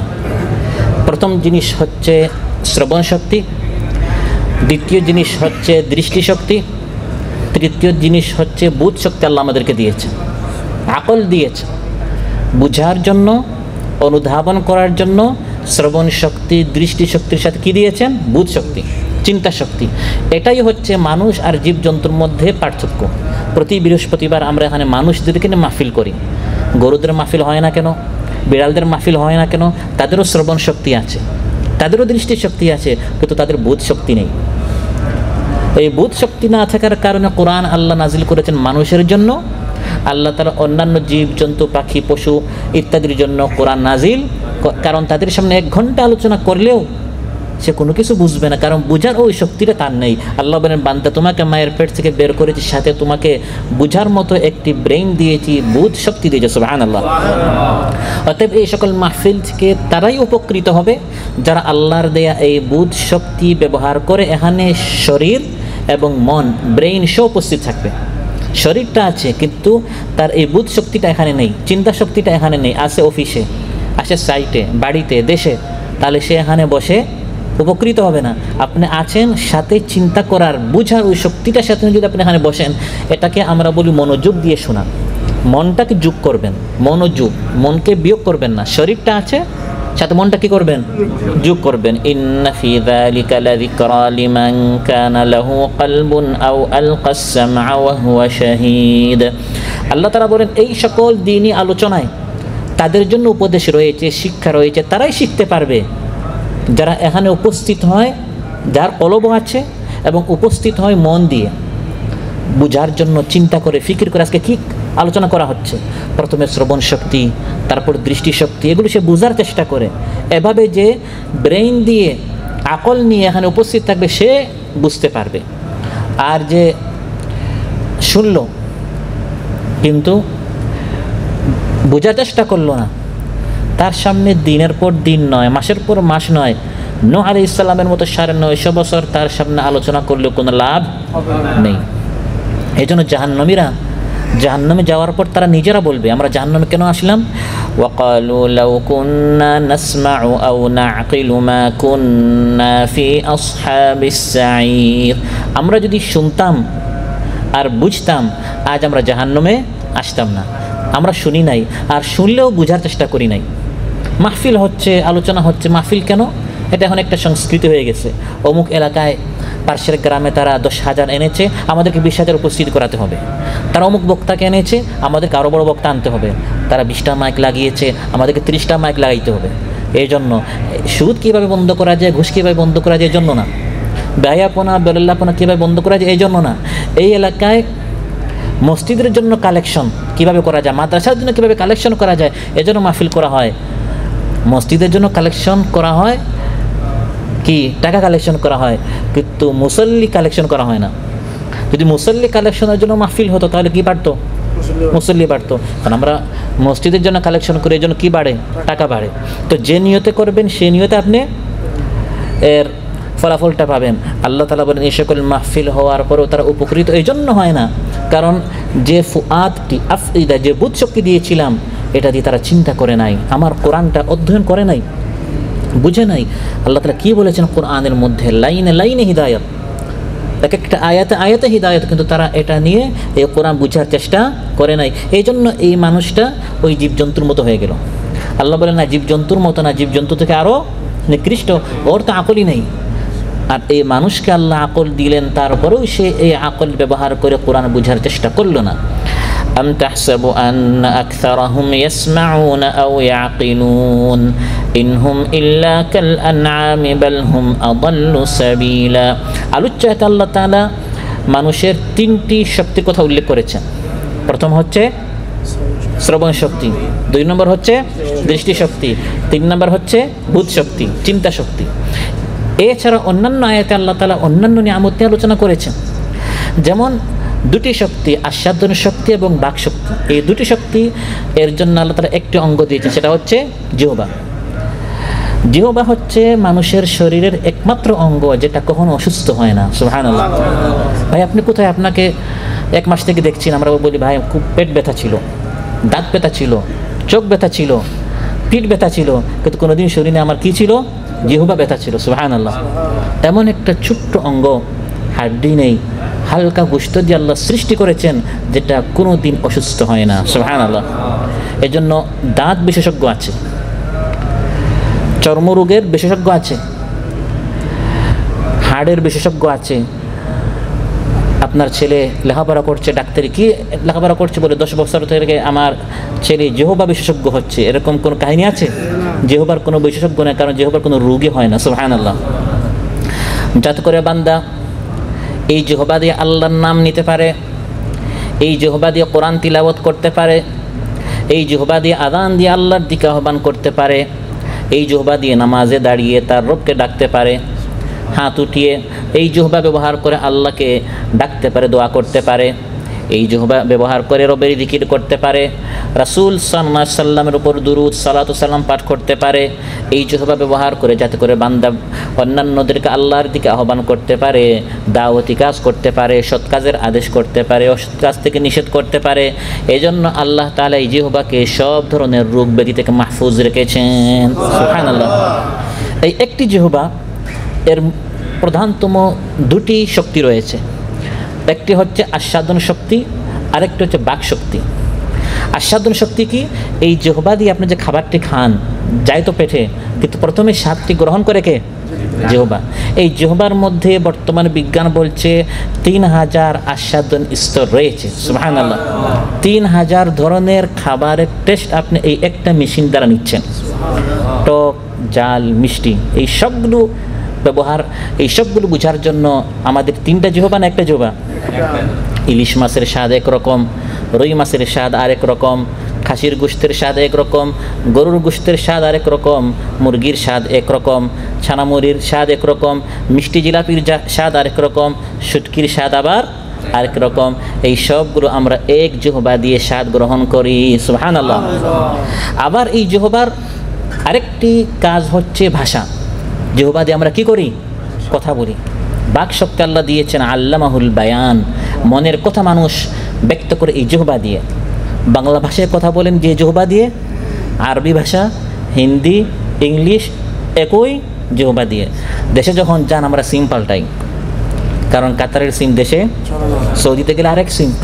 এখন যদি এক এক ভাষায় কথা বলতে হবে এক এক জিহ্বা দিয়ে, জিহ্বা খুলে আপনি পকেটে রাখলেন, এটা হচ্ছে কাতারের জিহ্বা। দেশে গিয়ে আরেক জিহ্বা, তারপর আপনার জিহ্বা যদি আপনার হারিয়ে যায় সমস্যা আছে না নাই? এই জন্য এক জিহ্বা দিয়ে আল্লাহ তাআলা সব ভাষায় কথা বলার ব্যবস্থা করে দিয়েছেন। সুবহানাল্লাহ।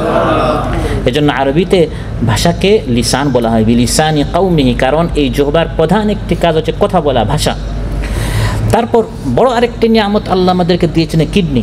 সুবহানাল্লাহ। ওয়া ফি আনফুসিকুম আফালা তুবসিরুন। আল্লাহ বলেন তোমাদেরকে এই শরীর কত কিছু দিয়েছে, বান্দা একটু চিন্তা করো। কিডনি এই জিনিসটা কি?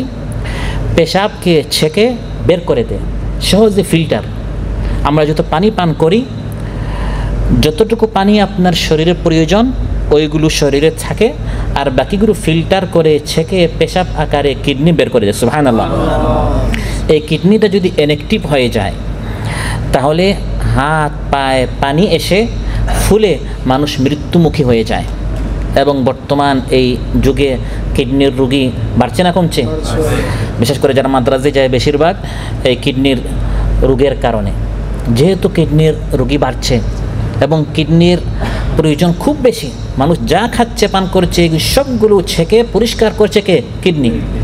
কিডনি যদি একটা হয়, কিডনি নষ্ট হওয়া মাত্রই মানুষ মৃত্যুমুখী হয়ে যাবে। যাতে করে মানুষ কিডনি নষ্ট হওয়ার সঙ্গে সঙ্গে মারা না যায়। মানুষের প্রয়োজন কিডনি একটি, কিন্তু আল্লাহ তার প্রত্যেক মানুষকে 2টি করে কিডনি দিয়েছেন। সুবহানাল্লাহ। তারপর আল্লাহ তাআলা আমাদেরকে হার্ট দিয়েছেন। এই হার্ট সব সময় সংকুচন এবং সম্প্রসারণ, সংকুচন এবং সম্প্রসারণ, এভাবে হার্ট সবসময় করছে। সুবহানাল্লাহ।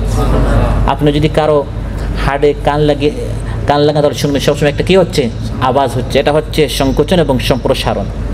এর মাধ্যমে মাথা থেকে পা পর্যন্ত রক্তকে ছড়িয়ে দেওয়া হচ্ছে। এভাবে যখন সম্প্রসারণ সংকুচন হয় তখন পুরা শরীরে রক্ত এর মাধ্যমে কী হচ্ছে, ছড়িয়ে দেওয়া হচ্ছে, যাতে করে রক্ত সবসময় গরম থাকে, শরীরটা সচল থাকে। অন্যথায় রক্ত যদি ঠান্ডা হয়ে যায় মানুষ মারা যায়। এই জন্য যখন মানুষের হার্ট অ্যাটাক হয় তখন রক্ত ঠান্ডা হয়ে যায়। হার্ট অ্যাটাক মানে কি, আপনার সংকুচন হয়েছে আর সম্প্রসারণ হচ্ছে না। আমরা একবারও চিন্তা করি না এখন সংকুচন হয়েছে আবার সম্প্রসারণ হচ্ছে, আবার সংকুচন হচ্ছে আবার সম্প্রসারণ হচ্ছে, আমরা চিন্তাও করি না, ভাবিও না। সে আপন গতিতে তার কাজ চালিয়ে যাচ্ছে। সুবহানাল্লাহ। আল্লাহ না করুক যদি হঠাৎ কারো হার্টটি সংকুচন হয়, হার্টটা অ্যাটাক হয়েছে আর সম্প্রসারণ হচ্ছে না, ফলে রক্ত চলাচল বন্ধ হয়, রক্তটা ঠান্ডা হয়ে যায় আর মানুষ মারা যায়। এজন্য আলুচ্চাত আল্লাহ বলেন, হে বান্দা তোমাকে কত নিয়ামত দিয়েছি। আয়াতে এসেছে আল্লাহ বলেন লাআল্লাকুম তাশকুরুন, শুকরিয়াটা আদায় করো। এই সকল শক্তি, দৃষ্টি শক্তি, শ্রবণ শক্তি, বাক শক্তি, আস্বাদন শক্তি, সব শক্তি আল্লাহ দিয়েছেন যাতে করে মানুষ এই সব অঙ্গ প্রত্যঙ্গ এমনভাবে ব্যবহার করে যাতে আল্লাহ খুশি হন, এমনভাবে ব্যবহার করতে হবে যাতে আল্লাহ সন্তুষ্ট হন। তা দিয়ে আল্লাহর আনুগত্য করতে হবে, আল্লাহর ইবাদত করতে হবে। এটি হলে আল্লাহ সুবহানাহু ওয়া তাআলার শুকরিয়া আদায় হয়। ফাইদা আহবাবতুহু কুনতু সামআহু আল্লাযী ইয়াসমাউ বিহি ওয়া বাসারাহু আল্লাযী ইউবসিরু বিহি ওয়া ইয়াদাহু আল্লাতী ইয়াবতিশু বিহা ওয়া রিজলুহু আল্লাতী ইয়ামশি বিহা। বুখারীতে এসেছে, বান্দার উপর যখন আমি আল্লাহ তাআলা খুশি হয়ে যায়, বান্দা এত বেশি আমার হয়ে যায়, আমার আপন হয়ে যায়, সে তার চোখ দ্বারা শুধু এমন জিনিস দেখে যা আমি আল্লাহ পছন্দ করি। কান দিয়ে বান্দা আমার এত প্রিয় হয় শুধু তাই শুনে যা আমি আল্লাহ চাই। হাত দ্বারা শুধু এমন জিনিস ধরে যা আমি আল্লাহ তাআলা চাই। পা দিয়ে শুধু এমন জিনিসের দিকে যায় যে জিনিস এর দিকে গেলে আমি আল্লাহ তাআলা খুশি হই। সুবহানাল্লাহ। আর যারা যা ইচ্ছা তা করছে, কোনো ব্রেক নাই, কোনো লাগাম নেই, কোনো চিন্তা নেই, যা ইচ্ছা শুনে, যা ইচ্ছা দেখে, যা ইচ্ছা ধরে ভাবে, আল্লাহ তাআলা বলেন এগুলো এমনি এমনি যাবে না, একদিন এই শক্তিগুলোর হিসাব আমার সামনে দিতে হবে।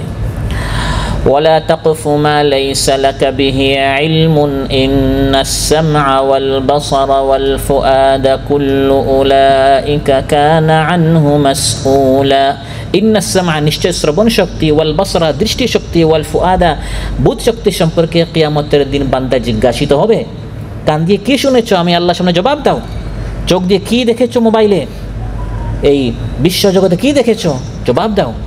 এই ব্রেইন দিয়ে অনেক মানুষ পাগল, মস্তিষ্ক বিকৃত, আপনাকে আল্লাহ ব্রেইন দিয়েছেন, কি ভেবেছেন, কি ফিকির করেছেন, এর হিসাব আল্লাহর সামনে দিতে হবে। ইয়াউমা তাশহাদু আলাইহিম আলসিনাতুহুম ওয়া আইদিহিম ওয়া আরজুলুহুম বিমা কানু ইয়ামালুন। আল্লাহ বলেন কিয়ামতের দিন বান্দার হাত, পা, চামড়া, কান, চোখ সবাই সাক্ষী দিবে এই বান্দা কি করেছে। আপনার চোখ বলবে, হে আল্লাহ সে আমাকে ব্যবহার করে করে এই এই জিনিস দেখেছে। আপনার কান আপনার বিরুদ্ধে সাক্ষী দেবে, হে আল্লাহ আমাকে ব্যবহার করে করে এই এই জিনিস শুনেছে। আপনার হাত বলবে, হে আল্লাহ আমাকে ব্যবহার করে করে অমুক অবৈধ জিনিস ধরেছে। আপনার বিরুদ্ধে বলবে, হে আল্লাহ আমাকে ব্যবহার করে করে এই এই জিনিসের দিকে সে অগ্রসর হয়েছে। নাউযু বিল্লাহ। অতএব যে চোখ, কান, হৃদয় তার রবকে চেনে না, আল্লাহকে চেনে না, সে হচ্ছে হতভাগা, সে হচ্ছে অভিশপ্ত। কারণ এগুলো দ্বারা সে তার প্রকৃত উদ্দেশ্য পূরণ করতে পারে নাই। ওয়াজআলনা লাহুম সামআন ওয়া আবসারান ওয়া আফইদা ফামা আগনা আনহুম সামউহুম ওয়ালা আবসারুহুম ওয়ালা আফইদাতুহুম মিন শাই। আল্লাহ বলেন এদেরকে আমি কান দিয়েছি, চোখ দিয়েছি, আকল দিয়েছি, কিন্তু এগুলো তাদের কোনো কাজে আসে নাই। আপনাকে এগুলো আল্লাহ দিয়েছেন শুধু এই দুনিয়ার কাজের জন্য না, মূলত দিয়েছেন যাতে করে দুনিয়ার পাশাপাশি আখিরাতে আপনি কিভাবে বাঁচতে পারেন। যে চোখ, কান, হৃদয় ওহীর জ্ঞান থেকে বঞ্চিত, কোরআন থেকে বঞ্চিত, সে হচ্ছে অবাঞ্ছিত। যে চোখে মানুষের জন্য অশ্রু নেই, মানবতার জন্য শিশির নেই, সেই চোখ হচ্ছে মরু চোখ, মরুভূমির মতো চোখ। এই চোখ দেখে বার্মায় কী হচ্ছে, গাজে কী হচ্ছে, কিন্তু এই চোখ থেকে অশ্রু বের হয় না। আল্লাহ তাআলা কোরআনের মধ্যে ইরশাদ করেন, এভাবে যারা অন্ধ সাজে, বোবা সাজে, বধির সাজে, কিয়ামতের দিন এদেরকে উঠানো হবে অন্ধ করে। নাউযু বিল্লাহ। ওয়া নাহশুরুহুম ইয়াউমাল কিয়ামাতি আলা উজুহিহিম উমিয়ান ওয়া বুকমান ওয়া সুম্মা। কিয়ামতের দিন এদেরকে বোবা করে, অন্ধ করে, বধির করে উঠানো হবে, কারণ দুনিয়াতে সে সেজেছিল অন্ধ, সে যে ছিল বধির, সে যে ছিল বুবা, এগুলো ব্যবহার করে করে সে আল্লাহর কালাম, দিন, হক বুঝার চেষ্টা করে নাই। কিন্তু ইমানদারেরা তার অন্ধ সাজে না, বুবা সাজে না, বধির সাজে না, ভালো জিনিস শুনে, দেখে, বুঝে, তারপর আমল করে। সুবহানাল্লাহ। ওয়াল্লাযীনা ইযা যুক্কিরু বিআয়াতি রাব্বিহিম লাম ইয়াখিরু আলাইহা সুম্মান ওয়া উমিয়ানা। রহমানের বান্দা হচ্ছে তারা যাদের সামনে যখন রবের আয়াত তিলাওয়াত করা হয় তারা বধির হয়ে, বুবা হয়ে, অন্ধ হয়ে সাজে না, বরং কান পেতে শুনে আয়াতটা বুঝার চেষ্টা করে, আমল করার চেষ্টা করে। সুবহানাল্লাহ। অতএব আল্লাহর দিয়ে এই নিয়ামত, এখানে আমরা যারা আজ সবাইকে আল্লাহ পরিপূর্ণ করে সৃষ্টি করেছেন, শুনতেও কোনো ঘাটতি নেই, দেখতেও কোনো দুর্বলতা নেই, বুঝতেও কোনো কমতি নেই। আলহামদুলিল্লাহ। আল্লাহ বলেন এগুলো দিয়েছি, অহংকারী হয় না, জমিন এমনভাবে হাঁটিও না যে পুরা জমিনই তোমার। আমি আল্লাহ চাইলে তোমাকে অন্ধ করে সৃষ্টি করতে পারতাম, কাতারে আসতে পারতে না। কাতার কোনো অন্ধ আসে না, কারণ আমরা এখানে আসি কাজের জন্য। অন্ধ হলে আপনি মেডিকেলে আনফিট হয়ে যেতেন। ওয়ালা তামশি ফিল আরদি মারাহা ইন্নাকা লান তাখরিকাল আরদা ওয়া লান তাবলুগাল জিবালা তুলা। জমিনে দম্ববার হাঁটিও না, এমন শক্তভাবে হাঁটছো তুমি জমিনকে তো ফাটাতে পারবে না। এমনভাবে হাঁটছো জমিনকে ফেটে যাবে, জমিনকে তুমি বিদীর্ণ করতে পারবে না। আর মাথা এত উঁচা করছো, তুমি কি পাহাড়ের উপরে চলে যাবে? উচ্চতায় তুমি পাহাড়ের উঁচুতেও যেতে পারবে না। আর যেভাবে সজোরে তুমি বিচরণ করছো, তুমি জমিনকেও কিচ্ছু করতে পারবে না, তুমি কিচ্ছু না। আমি আল্লাহ তোমাকে কিছু নিয়ামত দিয়েছি, অহংকারী করবে, একদিন আসবে কলার পাতায় তোমাকে একা শুইতে হবে। আপনারা দেখেছেন শামসুদ্দিন চৌধুরী মানিক বিচারপতি ছিল, শক্তির অধিকারী ছিল, কিন্তু আল্লাহর এই শক্তিগুলো সে ব্যবহার করেছে আল্লাহর হুকুমের বিরুদ্ধে। একসময় এসেছে তার সব শক্তি কি হয়ে গেছে? শূন্য হয়ে গেল। মা আগনা আন্নি মালিয়া হালাকা আন্নি সুলতানিয়া। আল্লাহ বলেন কিয়ামতের দিন পাপিষ্ঠরা বলবে আমার মাল কোনো কাজে আসে নাই, আমার ক্ষমতা কোনো কাজে আসে নাই, সব শূন্য হয়ে গেল। ওয়াকাম আহলাকনা মিন কারিয়াতিন বাতিরাত মাঈশাতাহা। এভাবে কত জাতিকে, লোককে আমি ধ্বংস করেছি যার বাসিন্দারা নিজেদের ভোগ সম্পদের দম্ভ করত, বিলাসপূর্ণ জীবনে চরম উৎকর্ষ সাধন করেছিল, কিন্তু তাদেরকে আমি আল্লাহ যে সকল নিয়ামত দিয়েছিলাম এগুলো তারা আমি আল্লাহর হুকুম পালনে ব্যবহার না করে আমার বিরুদ্ধে তারা ব্যবহার করেছিল। যেরকম ফিরআউন সম্পর্কে আল্লাহ বলেন বিশাল ক্ষমতার অধিকারী ছিল, কিন্তু যখন শাস্তি আসলো তখন তার এই ক্ষমতা, তার এই ফোর্স, তার এই বাহিনী সব কিছু তার কোনো কাজে আসে নাই। মিশরে তার সব বাড়ি, অট্টালিকা সব কিছু রেখে তাকে একা পানিতে ডুবে ধ্বংস হতে হয়েছে। কাম তারাকু মিন জান্নাতিন ওয়া উয়ুন ওয়া কুনুজিন ওয়া মাকামিন কারীম। কত উদ্যানমালা, কত ঝর্ণাধারা সমূহ, ধনভাণ্ডার, সুরম্য সৌদ্যমালা, মর্যাদাপূর্ণ অবস্থান সব কিছু রেখে একা মারা গেল। আর এই সব কিছুর ওয়ারিস আমি বনী ইসরাঈলকে করে দিলাম। আজও আমরা দেখেছি বিশাল শক্তির অধিকারী কীভাবে আল্লাহ তাদেরকে দেশ ছাড়া করেছেন এবং এইসব কিছুর ওয়ারিস আরেক জাতিকে আল্লাহ করে দিয়েছেন। সুবহানাল্লাহ। অতএব আল্লাহ তাআলা সকল নিয়ামত দিয়েছেন লাআল্লাকুম তাশকুরুন। শুকরিয়া আদায় করতে হবে, আল্লাহর বিরুদ্ধে আচরণ করার জন্য নয়, বিদ্রোহ করার জন্য নয়। আল্লাহ সুবহানাহু ওয়া তাআলা আমাদের সবাইকে আজ যে আলোচনা হলোর উপর আমল করার তৌফিক দান করুন। আমাদের সবাইকে আল্লাহ তাআলা তার শাকিরিন দাকিরিন বান্দাদের মধ্যে কবুল করুন। আমাদের সবাইকে আল্লাহ তাআলা সিহ্হাত ও আফিয়াত দান করুন, তন্দুরুস্তি দান করুন। আল্লাহ তাআলা বিভিন্ন যে সকল নিয়ামত দিয়েছেন এই নিয়ামতগুলো যেন আমৃত্যু আমাদের মধ্যে থাকে। আল্লাহ তাআলা আমাদেরকে নিয়ামত থেকে বঞ্চিত যেন না করেন, বরং আমৃত্যু নিয়ামতগুলো দ্বারা আল্লাহ তাআলা আমাদেরকে ধন্য করুন। যারা অসুস্থ আছেন আল্লাহ তাআলা সুস্থ করে দেন, যারা যে পেরেশানি আছে আল্লাহ তাআলা পেরেশানি মুক্ত করুন। আসসালামু আলাইকুম ওয়া রাহমাতুল্লাহি ওয়া বারাকাতুহু। আমার দেশের মা বোনেরা লাঞ্ছিত হতো না, আমার দেশের কৃষক শ্রমিক বঞ্চিত হতো না, ধনী গরিব ভালোবাসায় জীবন ফিরে পেত, যদি আমার শাসক হতো মোরেরই মতো।